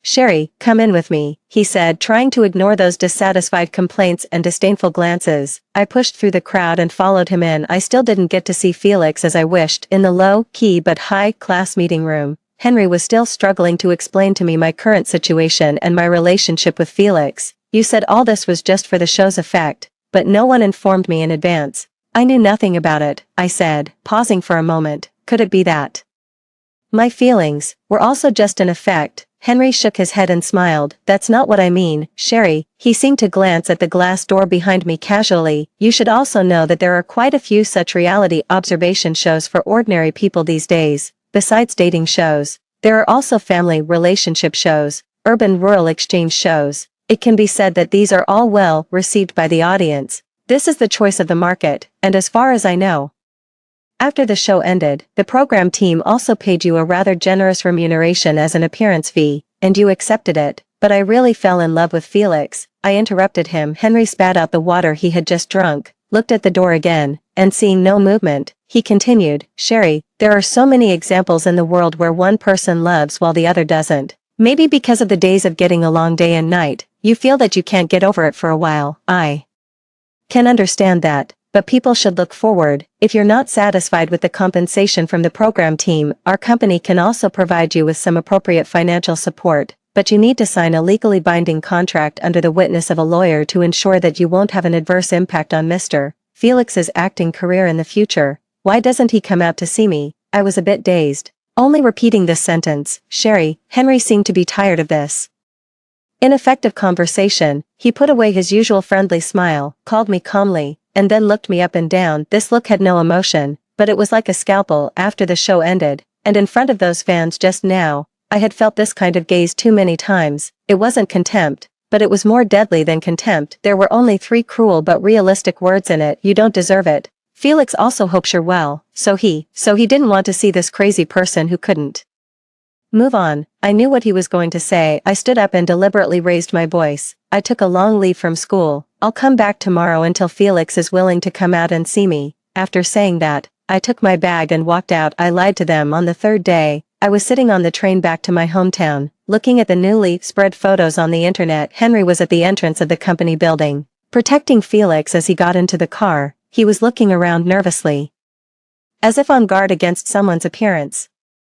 I couldn't help but laugh. I didn't have such a long and luxurious leave to take. I had taken a 30-hour green train to come here, and I would do the same on the way back. It would take a long time on the road. Besides, the accommodation fee in big cities was too expensive for me to afford. I was like an ant trying to shake a big tree, just bluffing them. In the photo, Felix was still the same, with sword-like eyebrows and star-like eyes, incredibly good-looking, and looking calm, as if he wasn't affected at all. I pushed open a little window of the train, and the wind from the mountains rushed towards me noisily. Before becoming nationally known and often being scolded on the hot search, I was just an ordinary girl in the mountainous area of the Southwest. Although the fans of Felix were very mean-mouthed, there were 3 words in their evaluation of me that were quite accurate: town girl. Saying town was even overestimating me. In fact, the town I lived in was far from prosperous enough to be called a county. The high-speed rail could only reach the city from the city, I had to take a bus to the county, and then take a small passenger car for over an hour to reach this remote town in the mountains. After many twists and turns, the school where I worked was the only primary school in the town. The total number of teachers and students in the school was only 200 or 300. Most of the students in the school were left behind children, and most of the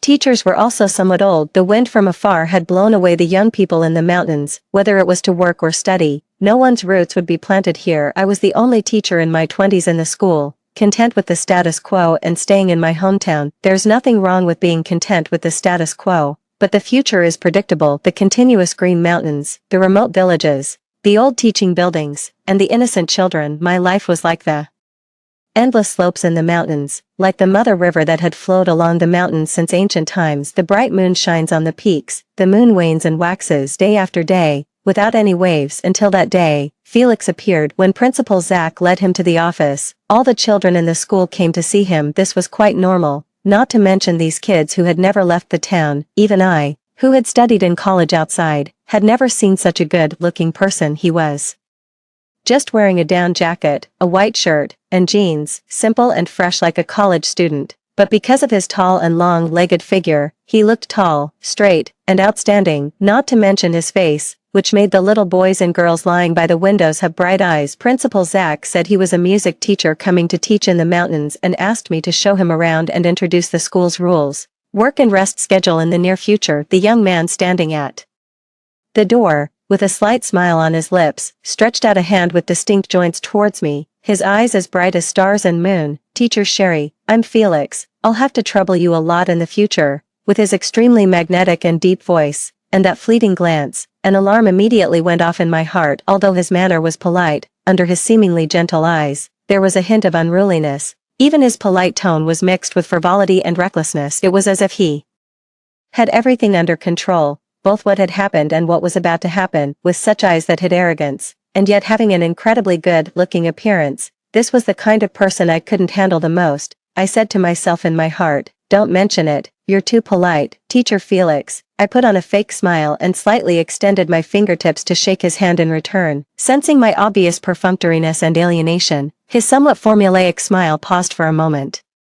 And then the arc of his lips deepened, as if he had suddenly become interested. Felix was very pampered. The first floor of the staff dormitory was originally occupied by the school leaders and several elderly teachers, but as soon as he came, Principal Zach gave up his dormitory to him and moved to the upper floor. However, Felix didn't appreciate this favor at all. When I took him to the dormitory that had been repeatedly cleaned and tidied up, he obviously frowned. Where's the toilet? He raised his eyelids and asked, looking at the 7 or 8 square meter room where you could almost see the ceiling. The toilet is shared on each floor. It's at the end of the corridor, over there. I pointed to him. The young master's expression didn't change, but I felt that his face darkened. Honest to goodness, this was already the best treatment we could offer. On the first day he went to teach music to the 5th grade students. He thought the school computer was too old and slow. It took a long time to load his teaching materials, and he almost tore apart the computer mainframe on the spot. There was no air conditioner in the school. Each classroom only had a few big ceiling fans, and it was wet and cold in the mountains. He shivered with cold and asked the children in the class if they just endured the winter like this. The children looked at each other, not knowing any other way to get through the winter. He couldn't get used to the food in the cafeteria and didn't come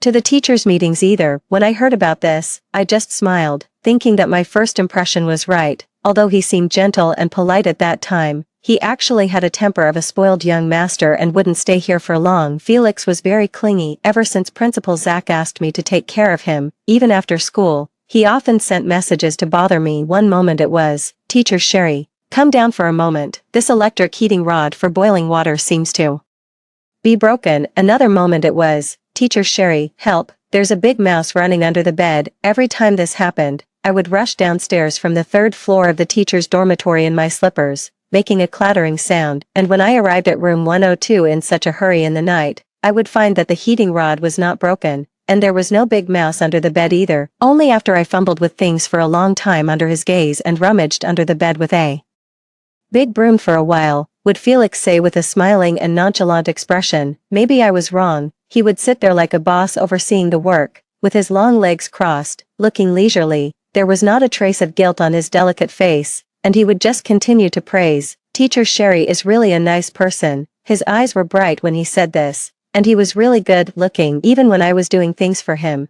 I had a poker face the whole time, but at this moment, I didn't dare to meet his eyes.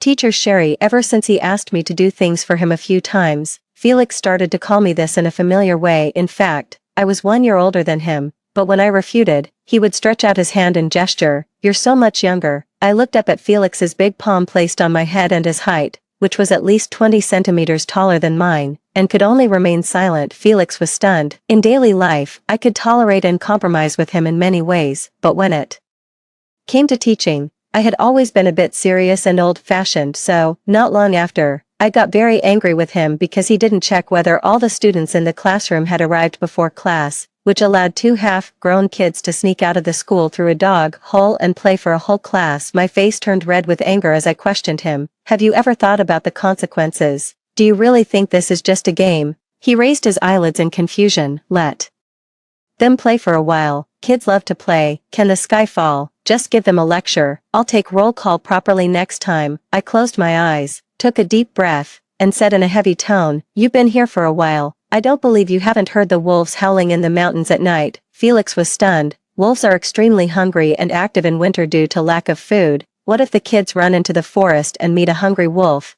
What can you do with taking roll call properly next time, Teacher Felix? Don't treat this as your game of experiencing life as a young master. Given that I was already cold to him and we had such a big argument, given that I was plain looking, really ordinary in appearance, always with a bare face, and even deliberately wore big non-prescription glasses to show the solemnity of a teacher, and Felix, although I didn't know any big brands, the clothes and daily items he used every day clearly looked of high quality and were probably expensive. This made me, who was always wearing a thick, dirty, resistant black cotton padded jacket, look even more like a rustic village girl. I didn't really care because the other teachers and kids dressed the same way. We were all plain, and only he was different, and this different person was also very good looking, so it was even more impossible for him to have any interest in me. But he still persevered day by day and showed up beside me as a matter of course. He would sit opposite me during meals and deliberately moved his workstation in the office next to mine even in front of the students and other teachers. He didn't avoid suspicion at all, creating an illusion of being inseparable. Teacher Tina, the math teacher, quietly said to me, "Oh, could it be that Teacher Felix has a crush on you?"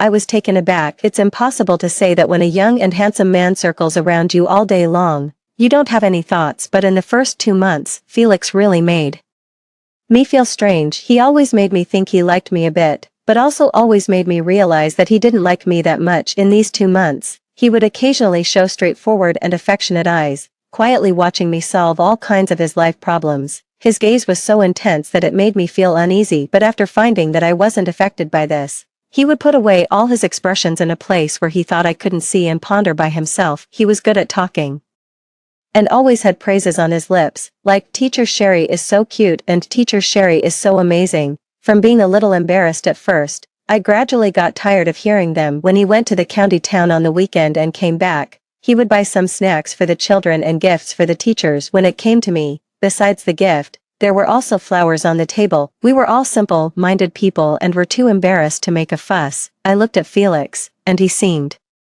to blush and pursed his lips, saying, "Picked them by the roadside." I really wanted to ask where in the mountains in winter one could pick such fresh and beautiful flowers, but I didn't say anything. I just shared the flowers with the teachers, a few for each person, and said to him, "Such beautiful flowers should be shared among everyone." In the time it took to say this sentence, the shyness on his face had completely disappeared. He shrugged, looking indifferent and leaving it up to me.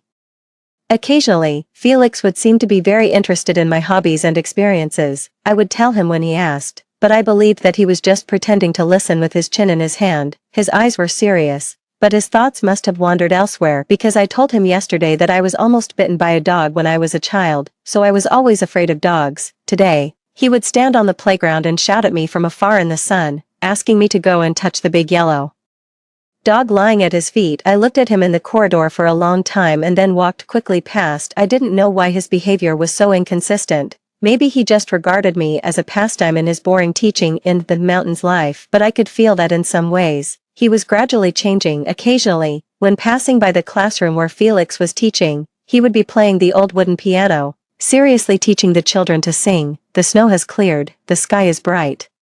Winter sweet blossoms everywhere, riding a donkey across the bridge, the bells are jingling. At this time, I thought he was cute. When he first came, he would frown if there was a bit of dust on the cabinet, being extremely clean freak. Now, he never disliked the children rolling around and getting dirty, when wiping the faces or even blowing the noses of the lower grade children with dirty faces. He would do it with a normal expression and gentle eyes. At such times, I thought he was cute. Even one night, the snow was so heavy that the chicken coop behind the cafeteria was on the verge of collapsing. He rushed into the coop without hesitation, carrying a chicken under each arm and running out. He did this several times, getting all dirty and smelling of chicken feces. The teachers couldn't help but praise him, but I reminded him, actually, you can just grab the chicken's wings. Felix seemed to just remember and tapped his head. I laughed out loud and thought he was cute. Who said it? Thinking a person is handsome or beautiful doesn't matter. But if you think a person is cute, then you're really in trouble. We interacted like this for 2 or 3 months. It was another winter night, and the night in the mountains was as dark as ink. Although it was only 9 o'clock, I was really tired today, so I went to bed early. When the phone rang again, I rarely lost all my patience. Thinking that the young master was going to order me around again, I answered the phone with resentment. Felix, what on earth do you want? The person on the other side was obviously startled by my blunt question and was silent for a moment. Teacher Sherry, I just wanted to tell you that I bought the book you mentioned last time when I went back this time. Felix's voice was steady, but there seemed to be a hint of imperceptible grievance. Teacher Felix, I took a breath and finally couldn't hold back anymore. You're an adult too. Don't you know what it means to constantly circle around a girl? Don't you know how ambiguous it is? To always call her out for a private meeting at night. Going on like this, I'll think you like me. Don't do this and cause unnecessary misunderstandings casually. But Teacher Sherry, I do like you. What should I do? I like you. Felix interrupted me almost without hesitation, and there was even a hint of cheerfulness in his nice voice. I was stunned into wakefulness by his words. Then I sighed. Teacher Felix, although I've never been in a relationship, I'm not stupid. Liking someone isn't like what you do. Forget it. It's hard to explain to you. You'll be leaving in a few months. Don't say such things again. You're so good looking. You can find any girl you want in the future. As I said this, I was about to hang up the phone. Wait a minute, this isn't fair. Felix's voice suddenly rose, and there was even a hint of gnashing of teeth. You've never been in a relationship either. I haven't either. How can you define whether I like you or not, if you really know so much?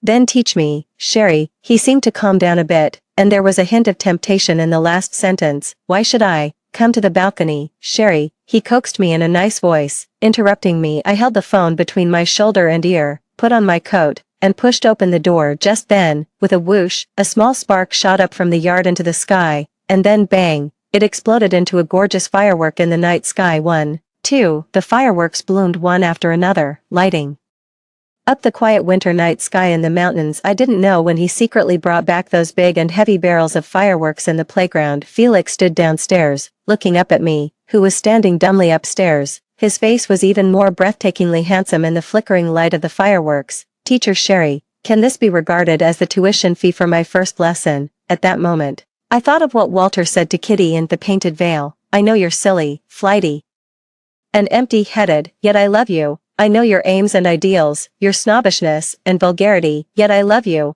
I know you're second-rate, yet I love you. He wasn't attentive enough. He was frivolous and casual. He might not have good intentions and was just playing around, but he was so beautiful. And perhaps there was also a bit of sincerity in his occasional lazy eyes. And I was young, and I was in the prime of my youth. I was plain-looking, and I had neither wealth nor beauty to deceive others. Why should I be so cautious and afraid of falling in love? Felix came back from the city this Monday, bringing back a lot of good things again. The car raised dust on the dilapidated mountain road. The trunk was like a treasure chest that the children were eagerly looking forward to this time. There were string-less guitars that could be used by charging and were easy for children to get started with, a set of small drums, several bundles of picture albums, and new thermos cups for the teachers. Felix looked at the happy adults and children, and a look similar to compassion appeared on his face every time this happened. I always suspected that he was pitying us. It was as if he was standing at a very high place, looking down on us all, who were struggling in the mud, with a detached attitude. As soon as he saw me at the back of the crowd, his eyes lit up. He took a few steps and came to my side, smiling. This is for Sherry. It was a small white box, seemingly a new style Bluetooth headset. I looked up at him, but was stabbed in the eye by a bright lipstick mark on the edge of his white collar. The long, buried inferiority complex in my bones was ignited by this trigger. My blood rushed to my head, and I waved my hand, unceremoniously knocking the small box out of his hand. Keep it for yourself. My old headset is fine. Then I turned around and left. He was confused. I thought that I was just like a wild delicacy that Felix had in the countryside, and he probably had countless proper meals in the big city. However, this fit of pique didn't last long, because that night, Felix ran upstairs for the first time and knocked on my door, holding the shirt with the lipstick mark in his hand. His hair seemed to have just been washed and wasn't completely dry yet. The tips of his hair were wet, but not as wet and soft as his eyes. There was also a hint of undisguised excitement in his eyes. Did you get angry with me during the day, just because of this? I wanted to refute that it wasn't, but his eyes were too intense, and I couldn't open my mouth. After stuttering for a long time, I just said angrily, I'll forget what you said about liking me last time. No, Sherry, this was probably accidentally, when I was squeezing onto the subway on the way back. Why is it always you who's so careless? I interrupted him loudly, then realized that being so excited made me look very suspicious. So I suddenly fell silent. If I understand correctly, Felix, who was a bit anxious at first, calmed down at this moment and stated the fact. You're jealous. In Felix's charming eyes was a flustered me. He seemed to have completely seen through my embarrassment and annoyance, but deliberately pointed it out. I'm so happy, Sherry, you're jealous because of me. A few chuckles escaped from his rolling Adam's apple. His scorching breath seemed to spray beside my ear, and my earlobe uncontrollably became hot. You're talking nonsense. I just wanted to feebly argue a few more words, but the moment I turned my face, he suddenly lowered his head and kissed me. His hot lips and tongue, as if waiting for a long time, tightly entangled mine. Felix held me tightly in his arms, passionately kissing me while mumbling, I'm so happy and I like you so much. The cold of the winter night could no longer invade because his embrace was a small, blazing world. He was such a good kisser. Listening to the thumping heartbeat in his chest, my legs gradually went weak, and I could no longer resist. I could only sink deeper and deeper with the invasion of his lips and tongue. I would go home twice a week. This weekend, I said to my grandma, Grandma, I have a boyfriend. He's the music teacher at school. Even though it was only temporary, the old lady was naturally very happy. As she threw firewood into the earthen stove, she said with relief, Dear, you've finally come around. When are you going to bring him back for me to see? I've always said you're still young. Don't let your parents' matter affect you and make you.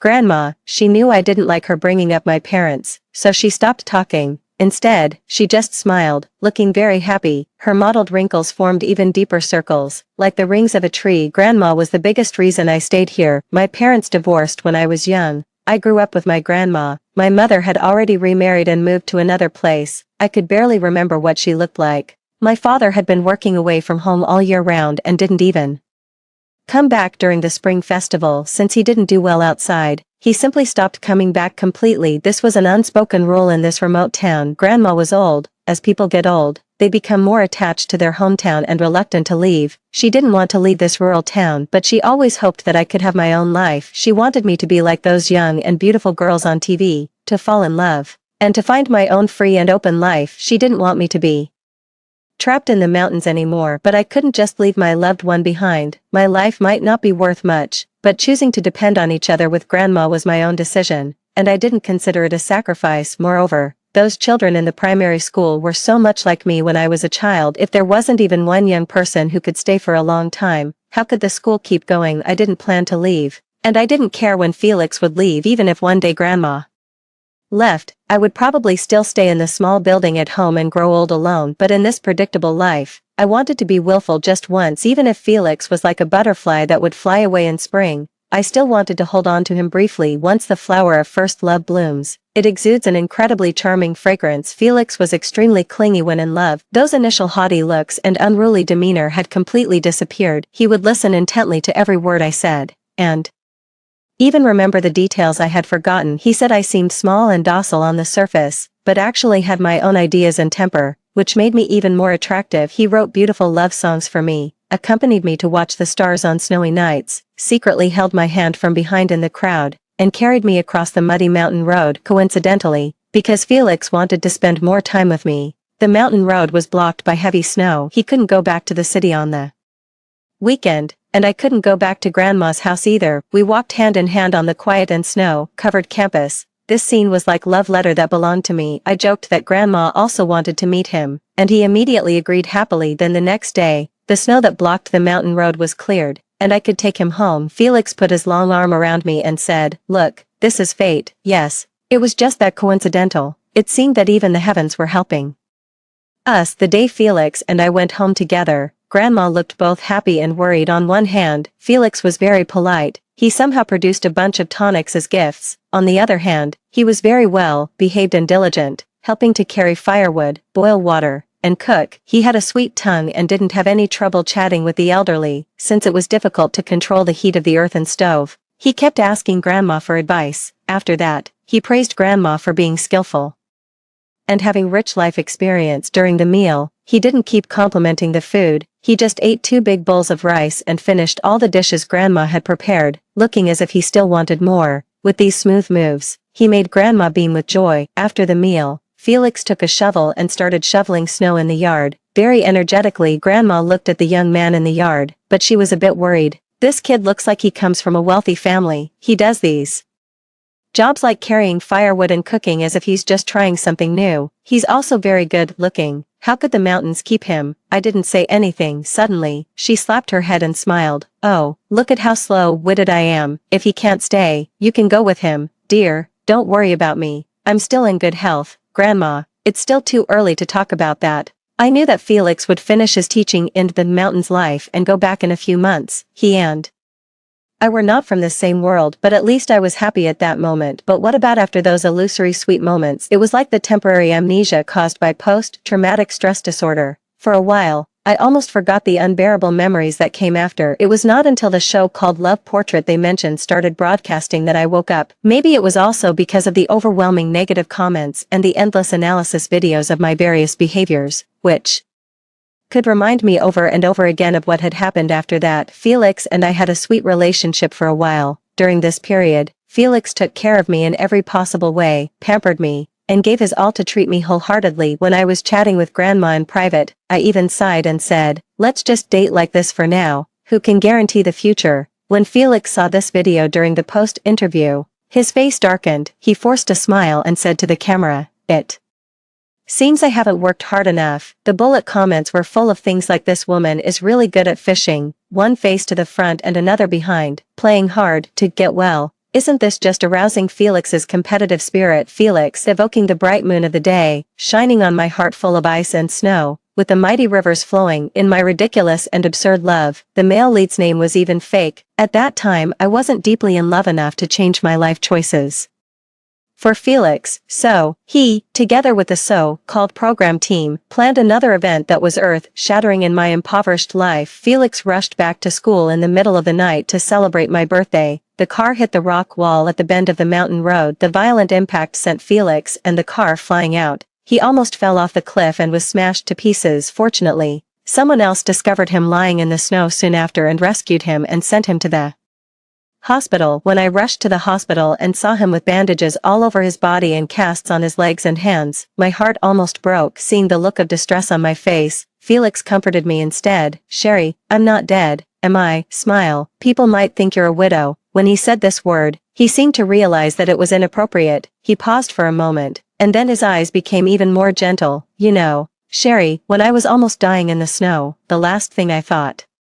was, it's a pity that I haven't been able to love you for a long time, and that I haven't reached the day when I can promise you to spend the rest of my life with you." The words "spend the rest of my life" were brought up by him after experiencing life and death. It only made me feel ashamed. I had always thought that one day he would return to his original world, and then I would let go gracefully, thinking that it would be good to have loved once. I thought this was the most rational expectation for the future, but he was so sincere, always putting me first. He almost lost his life for my birthday, wanted to love me forever, and even thought about a lifetime. People always said he was a proud person, and I had once thought he didn't give his whole heart, but until now, I realized that it was all my own malicious speculation. I was timid and narrow-minded, not daring to give myself completely. Guilt and bitterness filled my chest, and I hugged him tightly. Our two hearts had never been so close. So, after a while, when he finally recovered and was discharged from the hospital, and he knelt down on one knee in the fragrant and chirping mountain forest in spring. My heart, as if having expected it, softened involuntarily. Felix took a deep breath,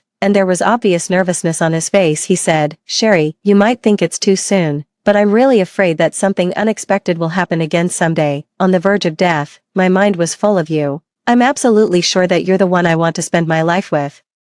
He also said, "I know your concerns, your persistence, you've changed me a lot and made me realize that I can also achieve my value here. I want to accompany Grandma to grow old with you, watch these children grow up and become successful. When one day you want to live in a different place, I will respect you and go with you." Finally, he kissed the back of my hand solemnly and devoutly, and put the ring he had prepared on my ring finger. Like casting a spell, "Promise me, Sherry." The slightly warm mountain breeze blew, and everything seemed full of hope. "Okay," I heard myself say. There was a comment under this episode of the show, "Such a cliché trick, how could anyone fall for this? It must be acting." In my ordinary and unchanging life, this was by no means a cheesy plot. Life and death, love and promises were like earth-shattering huge waves crashing on me, but in the eyes of the viewers, it was just a cliched handful of sand. The only thing that gave them a sense of freshness was my reaction. "She was so arrogant a few months ago, but now she can't keep up the act. She agreed so quickly. She must have been waiting for this day impatiently." TSK, Felix's acting skills are really amazing. I wonder if after acting for several months, he himself will get a bit too involved. No, after I said that okay, he lowered his head and was silent for a few seconds, but soon, he stood up leisurely, even patted the dust off his knees. When he looked up again, his expression was completely unfamiliar. The affection just now had disappeared completely. He hooked the corner of his mouth towards a certain corner. Mission accomplished. Suddenly, several groups of cameras emerged from those hidden corners. I was stunned. Felix showed that long, lost look similar to pity again. He patted my shoulder, as if he wanted to say something, but seeing that I was completely stunned, he finally only said 3 words. "Thanks for your hard work." His voice was as light as a feather. Then a tall and thin young man came over to put a coat on him. Felix didn't look at me again and turned to leave. That was the last time I saw him. The cameras rushed up like wolves and tigers to shoot my micro expressions up close. "Sherry, what are your experiences in the relationship with Mr. Felix in the past few months?" These people seemed familiar to me. They had often appeared in the town these days, saying that they were shooting a rural documentary. They had also been to the school to collect folk customs and to my home, saying they wanted to interview Grandma. Grandma was very happy and took out the candied fruits she made and the pear paste she brewed to entertain them. Later, she even said to me, "Maybe one day you'll see your grandma on TV." As slow-witted as I was, I now realized that they were not shooting any rural cultural documentary at all. The school, and even my home, were probably already filled with cameras everywhere. At the peak of the happiest moment in my life, my world was completely turned upside down. I couldn't say a word. After being silent for a long time, I actually laughed. The scene was really absurd. Felix completely left this small town, as if he had never appeared here from the beginning to the end. Due to confidentiality considerations, the show started broadcasting from the beginning a month after Felix left. That was a month when I was muddled and like a walking corpse, and an even bigger storm was yet to come. Once Love Portrait was broadcast, it caused a huge public outcry. At first, many people condemned this kind of subject matter, questioning whether it was inhumane for the program team to hide the truth and deceive the feelings of ordinary people. Then immediately, some people defended it, saying just watch it for fun. All shows these days have scripts, and everyone is an actor. Don't take it seriously. There was also a large number of people, mainly Felix's fans, who didn't think the whole show was fabricated. They just thought I was acting. They just couldn't believe that in Felix's popularity, I didn't have a part in it. It's okay to say you don't know other stars, but not know Felix. Act better, please. Whether it was acting or not, the show became a huge hit anyway. Felix's fans watched it while stubbornly arguing and pretending to be fainting. I also watched it from beginning to end. What could I say? The program team was really professional. Felix's character was set from the start. In the early stage, he was supposed to be a bit like a young master who wasn't used to the mountain village life. After falling in love with me at first sight, he was supposed to gradually change, learn to love, and become a qualified teacher, showing his charm and gradually attracting me. The key plots and events were also the work of the screenwriters. The quarrel not long after he arrived at school, the precarious simple chicken coop set up in advance, the lipstick mark on the collar, and the snow-blocked mountain that prevented him From going home, the true love I thought I had was like the world of Truman. The waves in my life were stirred by the big hand called entertainment to death, and the most wonderful highlight plots, the car accident and the proposal, were personally planned by Felix before the plan was implemented. He said nervously to the camera, "I don't feel very confident. I don't know if she'll fall for it," although he said he wasn't confident. The smile on his lips clearly showed he was sure of success. My character design in the show, however, didn't seem to be that meticulously crafted. It wasn't malicious editing, but they were really good at seizing details, from the initial aloofness when Principal Zach asked me to show him around, my rather manic performance during the quarrel, and then comparing it with the gentle words I used to talk to Felix later. My previous cold attitude towards him seemed particularly ridiculous. When the emotions of an ordinary person are magnified by the camera without any disguise, they seem inappropriate or even ugly because of their excessive authenticity. Netizens are really good at analyzing micro-expressions. I never thought I rolled my eyes or pursed my lips in disdain at him, but as soon as there was the slightest change in my expression, the bullet comments would start counting my eye rolls and disdainful expressions. Here is Sherry's eye roll, 2/38, Sherry's disdain, 10/45. Felix seemed to be trying his best to pursue me, yet I had a bad temper with him for so long.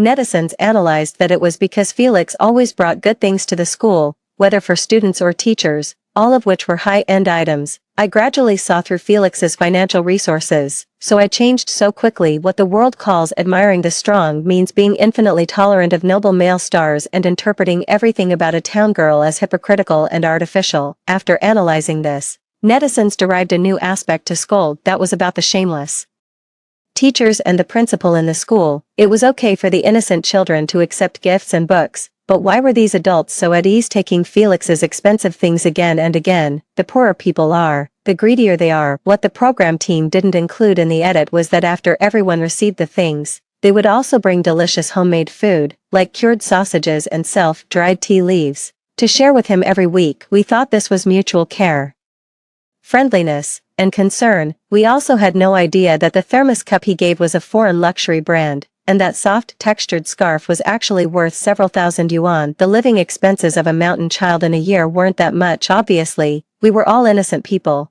but because of this show, we suffered a lot of criticism for no reason. At first, the negative influence didn't reach the town, because in this place, very few people would watch this kind of online variety show. Only the teachers in the school knew about it and shook their heads, saying how the world had changed. Principal Zach felt even more self-reproachful because he was deceived by the so-called volunteer project fabricated by the program team and accepted Felix, a stranger, to be a music teacher in the school. However, the town wasn't a place isolated from the world, as the show's ratings soared and even broke records, topping the hot search every day. Soon, various media, online celebrities, and bloggers flocked here. The town had never been this lively. There were people doing live broadcasts at the school gate, excitedly shouting to the camera, "Guys, this is the school where Felix stayed for a few months." There were people squatting outside my grandma's house, and there were those who somehow got my contact information. There were 8 so-called interviews a day, and they almost stuffed the microphone into my mouth, worried that if I didn't accept the interviews, they would keep squatting at the school or my doorstep. I accepted all of them. As a result, I was scolded even more severely online. They said that with such a high exposure, I just wanted to be famous. I didn't look like a victim at all in those interviews. I didn't cry or make a scene. I calmly answered their questions. They asked if I still had contact with Felix after the show ended. I lowered my eyes and shook my head. This action was later separately captured by marketing accounts and made into countless short videos that were spread all over the internet. The central idea was that I was deeply in love, couldn't get over it, and was still sad and couldn't move on after the show ended. They also asked if there would be more explosive plots later in the show. I was silent for a moment and said, "There probably will be." At this time, the proposal plot hadn't been broadcast yet, and the show was just showing that I had just started dating Felix. But after this interview was posted online, rumors spread that Felix was going to propose to me. The program team was furious. This was a big highlight of the later show and shouldn't have been leaked at this time, so they contacted me again after a long time, and their tone wasn't very polite. "Miss Sherry, I don't really want to remind you, but after shooting the last scene, you signed a confidentiality agreement with us." Yes, after the show ended, I signed 2 agreements. One was a confidentiality agreement about the show's content, and the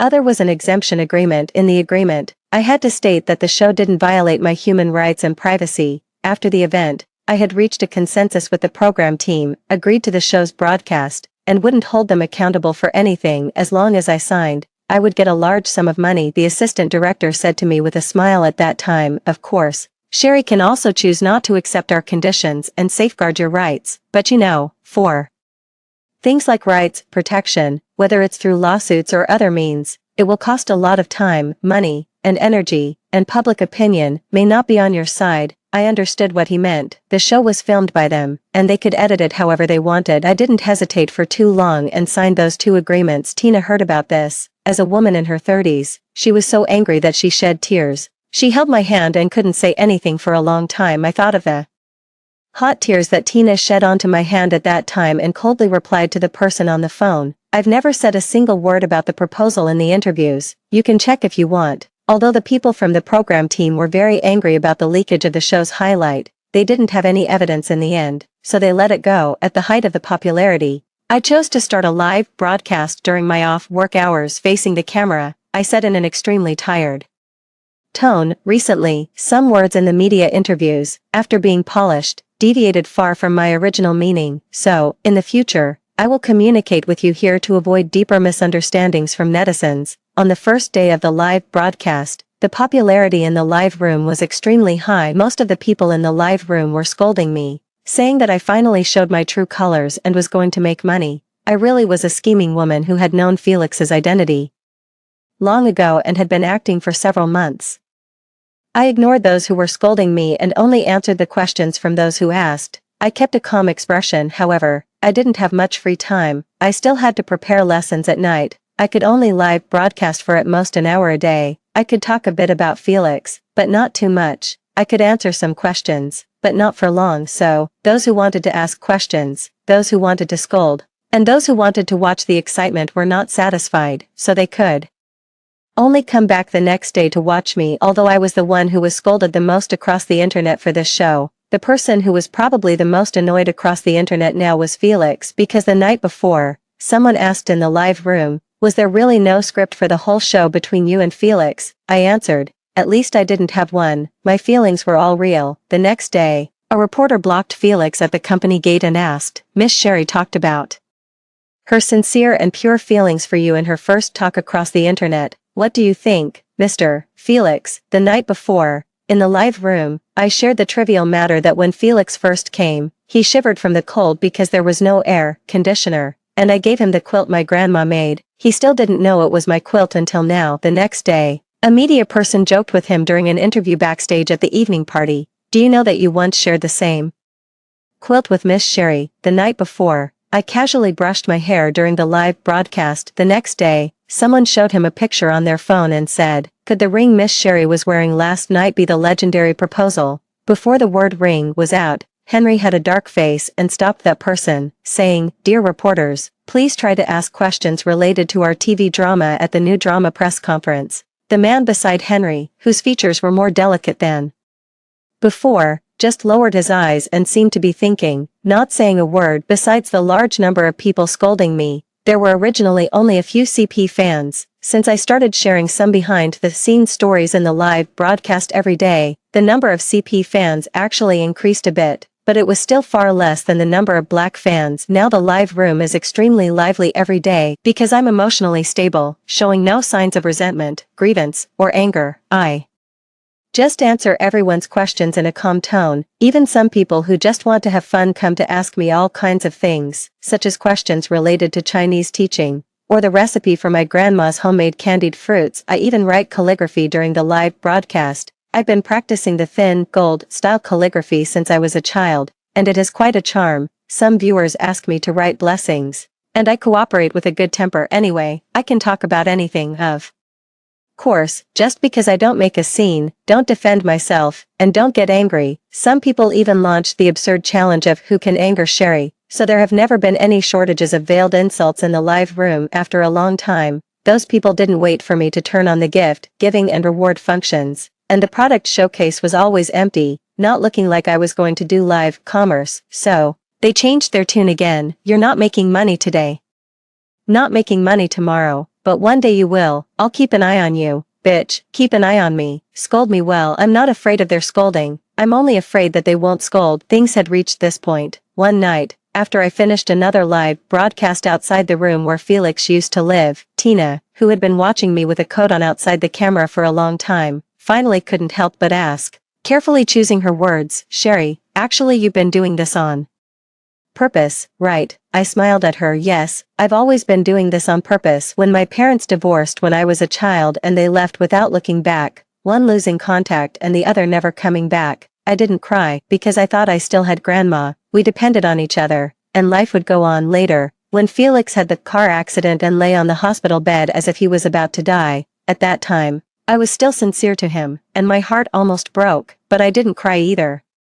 Because I thought he was still breathing, he would surely get better, there was hope in life, and I would accompany him. So, this time, after being deceived so terribly, being regarded as a clown by the world, and being completely toyed with by the person I liked, after living in a daze for a while, I still wouldn't cry. Crying and resentment aren't in Sherry's character. No matter how much I hate, it can't change the current situation. There was a bullet comment during the live broadcast before saying, Sherry's character, in terms of MBTI, is the so-called T-type, being straightforward and dealing with things directly. I don't understand what MBTI is, but I do solve problems when there are any. I will do everything I can, at all costs, get even. So, of course I was doing it on purpose, always. On the first night when this damned show was broadcast, before the public opinion swept across the whole internet, I did 3 things. First, I contacted a well-known media company in advance using the chip of revealing the content trend of the show between me and Felix in advance and giving their company priority in interviews. I exchanged for a large amount of full network promotion. The influence of the show alone wasn't enough. I wanted my interviews, the town's features, and local customs to be all over the internet.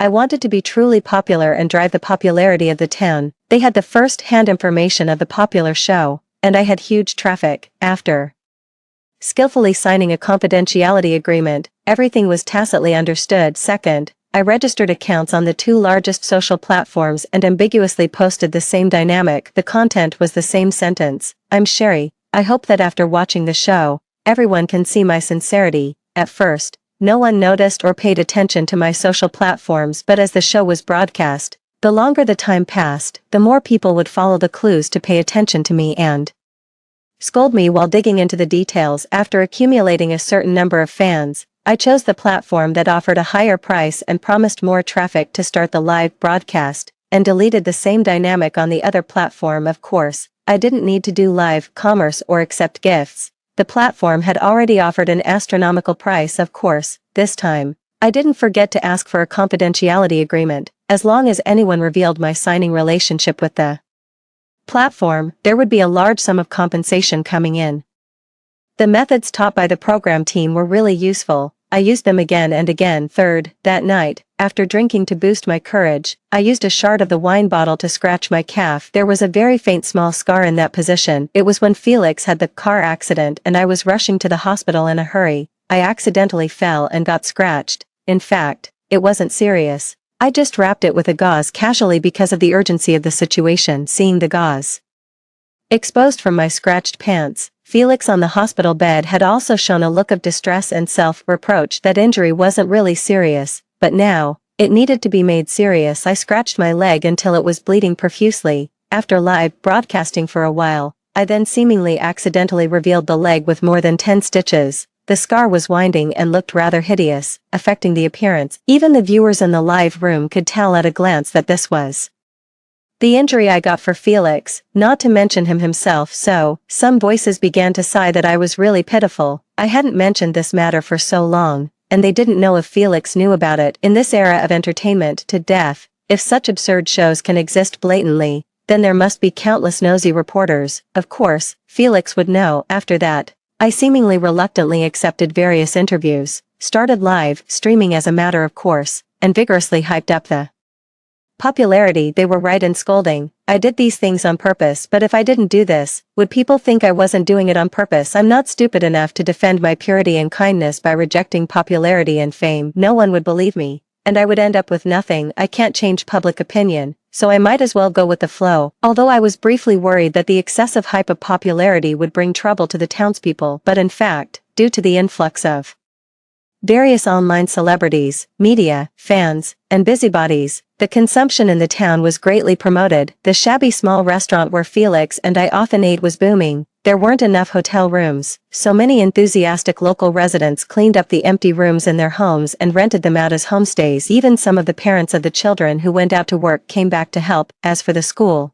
there were always some kind-hearted people who noticed that the innocent children were still using old desks and chairs, so new desks and chairs were donated, the old library was renovated, and various supplies were provided. Even air conditioners were installed in the classrooms. I was very cooperative. At night, I took the donation list and thanked one by one in the live room where the popularity remained high. However, just with my interaction in the live room, there was no response from the other side. The show was about to end, and the popularity couldn't be maintained for long, so this time, I deliberately bought a green train ticket for more than 200 yuan, endured the hardship of sitting for more than 30 hours, and went alone to City A to stage a show of chasing my man across thousands of miles. Whether I could see Felix or not didn't matter. As long as I could be seen by fans and captured by the camera lenses. I said I liked him on purpose, suspecting that he might be just behind the door, and I wanted him to hear it, but I didn't expect that after coming back this time, I received a call from Stars Entertainment. A middle-aged female voice claimed to be Chen Ting, the vice president of Stars Entertainment. Her voice actually seemed to have a hint of appreciation for me. "You're very smart, Sherry," she said. "Every step you took was timed just right." I replied indifferently, "I don't understand what you're talking about." "Don't worry, I'm not like Felix, whose only hobby is acting, and sometimes he gets too deep into the role and can't tell the difference between the play and reality." She said something rather inexplicable, and I interrupted. "If you have something to say, please get to the point. I'm recording." "Go ahead and record." "The wind makes a sound, and geese leave a trace. Since I dare to call you, I'm not afraid of you keeping evidence." Chen Ting laughed and then continued, "I want to ask you if you want to cooperate with us. Of course, this is a decision at the company level without Felix's knowledge." She said that I had been playing the role of a lovelorn and suffering person for so long, with scars and being silently cyber-bullied, and even chasing him to the company so infatuatedly, while Felix, apart from donating the show's appearance fee, didn't take any other actions. Gradually, a voice emerged, saying that I was a poor infatuated person, and Felix seemed too cold-blooded and unfeeling. Although this voice was still relatively small, their public relations department had sensed the risk of the situation expanding. Apologizing was out of the question, as it would seem like admitting he had really done something wrong. Suddenly interacting with me would be too abrupt, and according to Chen Ting, every time a reporter asked a question related to me, Felix's emotions would fluctuate. I almost laughed out loud. Chen Ting said that next, they would have their staff pretend to be Felix's sub-account, to interact with me in the live room, say some ambiguous and vague words, satisfy the CP fans and stir up a wave of enthusiasm, and at the same time, stop the mouths of those who said he was cold-blooded. Anyway, the situation is already in chaos. Let's give our Felix a share of this overwhelming fortune. Aren't you afraid of angering the solo fans? She laughed and said, "You said they're solo fans. They're so loyal, not to mention Felix having an affair with a woman. Even if he's secretly married and has a pair of children, there will still be countless people stubbornly saying that their brother is innocent and will definitely tell us if there's any news." I just thought this woman was rather scary for seeing things so clearly. The conditions she offered were naturally good. Besides the established conditions, I even managed to get dozens of new computers for the school so soon. A small account often entered my live room. At first, it didn't attract much attention, but after I read its comments several times, others sensed something was wrong. Comments like, "When I asked you later, why didn't you tell me you had so many stitches?" And "I hope there will be a chance to taste the cured pork ribs made by Grandma again." After I read them, I smiled and said, "Grandma's cured pork ribs are really delicious." However, there was no scene in the show where we ate this together. You see, asking vague questions that only the parties involved would know. Who else could it be if not the real person? The curious people went to check its clues and found that the profile picture indeed matched the kitten in Felix's home that he had shown before. And the nickname was another way of writing his English name. After this fact was discovered, my live room reached its peak popularity. Even the fans who hated me to the core had to come in and wait to see if that person was really their brother. I was happy and often teased that small account occasionally. I was as gentle as a considerate flower. "I don't blame you. I'm just a bit regretful." There are still so many things I haven't had the chance to say. Occasionally, it seemed like I was reminiscing about the past with a touch of nostalgia. The peach tree we planted together has grown. I wonder where we'll be when it blossoms and bears fruit. But sometimes I seem to have a split personality. One day, I would read the messages of this account word by word, and another day, I would completely ignore it, not even answering a single word. Repeating this way, my attitude was unpredictable, leaving people confused. After I ignored this small account for several days, a strange number sent a text message to my phone. Sherry, there was no other content, just a name and an ellipsis, but I immediately knew who was on the other side. Who couldn't tell the tone of their ex-lover when sending a message? It was the same during the live broadcast, and it was the same with this text message now. I replied in a seemingly surprised way, Felix. I naturally replied with his real name, and the other side fell silent. After a long time, he sent another message. When did you know? That was me. From the first message. I don't know why, but I just recognized it. I replied instantly. Am I blocked by you? You haven't replied to that account for a long time. I laughed and then typed, no, I just didn't see it. Just like you didn't see me in City A. You still hate me, don't you? Goodness, can't I make a witty remark? Now, I was truly and happily in a good mood, and my tone was even brisk. When I was in love with Felix before, although I was happy, I was indifferent to life in the future. I believed that I would grow old plain and simple as an ordinary girl in an unknown mountain area. But now, there are so many opportunities for adventure, challenges, and fun in life. Sometimes I even suspect that I might be a born performing type personality. It's just that my previous life was too unchanging, and no one paid attention to me, so I didn't have a stage to show myself. Now it's a big stage across the whole network, taking turns. It's my turn to perform for the world. This is really the worst of times. Human nature can be used as an observation object, wantonly fooled for entertainment. This is also the best of times. Even I, a girl from the mountains,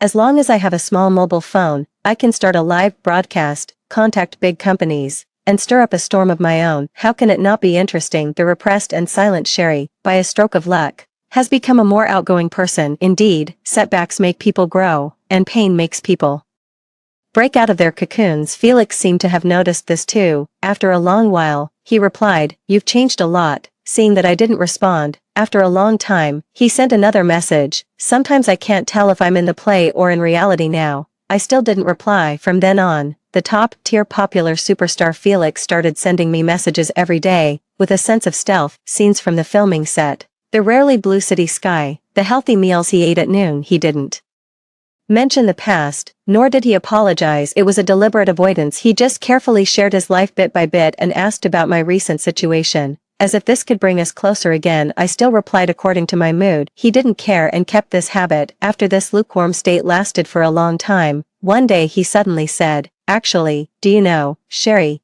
I couldn't help but secretly go back to see you not long ago. You were wearing a white dress and standing at the school gate after school, waving goodbye to the children, just like before. At that moment, I wished so much that I was really the music teacher who came to teach in the mountains. Seeing this, without any hesitation, I blocked his number. Soon, I started sending blessings to the former acquaintance I had just blocked on the social platform. I wrote a long passage, starting from recalling the beautiful time spent with Felix, to thanking the show for bringing me such a different life experience, and thanking those who had criticized or accompanied me over such a long time. Then I said, I especially want to thank Mr. Felix. Although our time together wasn't long, he made me a better person. I also wish you a bright future and a prosperous career. Considering that the show ended a long time ago, please allow me to return to a peaceful life. From today on, I officially withdraw from all social platforms, stop all live broadcasts, and this account will be cancelled in 3 days. Wish us all well. At this time, the attention of the show and myself across the network had been almost consumed. The people who cyber-bullied me had already gone to target the next victim, and there was news that the program team was actively planning the second season of the show. So when the photo of my engagement invitation was suddenly spread on the internet after I released this statement, it didn't cause much of a stir. Some people just sighed. I knew it. Sherry didn't have much sincerity, or, as expected of a master at luring men, she found someone to take over so quickly. The stage had been set up, just waiting for the main characters to appear. I dressed up carefully and took the arm of the tall man beside me. When the two of us raised our glasses to thank the guests at the engagement banquet, the person who should have been filming on a set thousands of miles away stumbled in. He looked tired and dusty, His eyes were red as if on the verge of crying, as if he couldn't believe that the news of my engagement was actually true. I looked at Felix quietly, without much reaction. His fingertips were even trembling, and he couldn't speak coherently. Sherry, you clearly promised me first. How could you promise my proposal and then get engaged to another man? How could you do this? Before I could speak, the man beside me had frowned, and there was a hidden anger in his deep voice. Sir, Miss Sherry is my future wife. I will be her only and legal husband. Please watch your words. Wife, husband. Felix seemed to be stung by these words. His red eyes were filled with visible heartbreak. I thought such a promise only happened once in a lifetime. I thought you were giving me a chance to change. Sherry, I'm not, I said calmly. I just don't hate you. Do you know what it means not to hate? It means I don't care at all. The gap between you and me in all aspects is like a natural chasm. This is an insurmountable fact. Let me go. Felix, when I said this, Felix stared fixedly into my eyes. When he saw the absolute indifference and determination in my eyes, all the luster finally disappeared from his overly good-looking face, showing a kind of a loss, blank, and fragile expression. Please, Sherry, can we go back to the past? I was really wrong. I didn't recognize my own heart. I deserve to die. I thought I was acting. I deserve to die. I trampled on your sincerity. I deserve to die, he muttered to himself, looking haggard, saying I deserve to die countless times. My fiancé's face was getting worse and worse. He couldn't help but turn around and prepare to find the security guards to kick this presumptuous guy out. The darling of the entertainment industry, the top-tier male star adored by everyone, had now come to the point of being kicked out. However, just as the man beside me turned around to find the security guards, Felix rushed up directly and dragged my hand, trying to pull me out. Someone then shouted in a timely manner, "There's a wedding," crashing. Felix's hand tightly held my wrist, with astonishing strength. Sensing that I wanted to break free, he held it even tighter, for fear that I would run away. In the moment when I was being dragged by him and about to run out of the hall, I turned my head and looked at the live broadcast camera shining faintly in the dark, and smiled slightly. I still won the bet. To put it simply, of course I wanted fame and fortune. But my ultimate goal had always been Felix. Creating a high-profile presence across the whole network was just to make sure that even if Felix was thousands of miles away, he couldn't escape the shadow of me. During the day, reporters surrounded him to ask questions related to me. When he went home and opened his mobile phone, he would see the live broadcast clips of me on social platforms. The company also had to discuss with him all day long how to deal with me, this difficult character. It can be said that although I wasn't by Felix's side, I was more pervasive than when I was with him, as I revealed day after day the care I had secretly given him before, things he had never really known about, and even the ugly scars he had never seen. Regret and remorse were like a spark, starting to ignite a thin wisp of smoke. The public might think I was just putting on a show, but only Felix would know that what I said was true. He had truly felt my silent love and care. Even though it was all just a deception, I still said nonchalantly, "It doesn't matter. I don't hate him." He could no longer ignore it and was even more eager to know what other love and tenderness he had missed in me. At first, Felix thought it was entirely regret, the result of his conscience bothering him, until I traveled all the way to Shanghai and said firmly that I still wanted to see him and still liked him. Felix shamefully discovered that he was attracted, just like he always felt during their relationship before. I knew that by pressing him so closely and relentlessly, there were only two possible outcomes. One was that he would completely get tired of my existence, weary of all my information, and yet be forced to be tied to me in the cyber world due to my continuous actions, being disgusted for a long time. The other was that he would realize that he had actually gotten used to my presence, that he still cared about my news and was attracted to me even more so. Once I no longer invaded his life as crazily as before and was even about to give up all my love and transfer it to someone else, he would have a huge withdrawal reaction.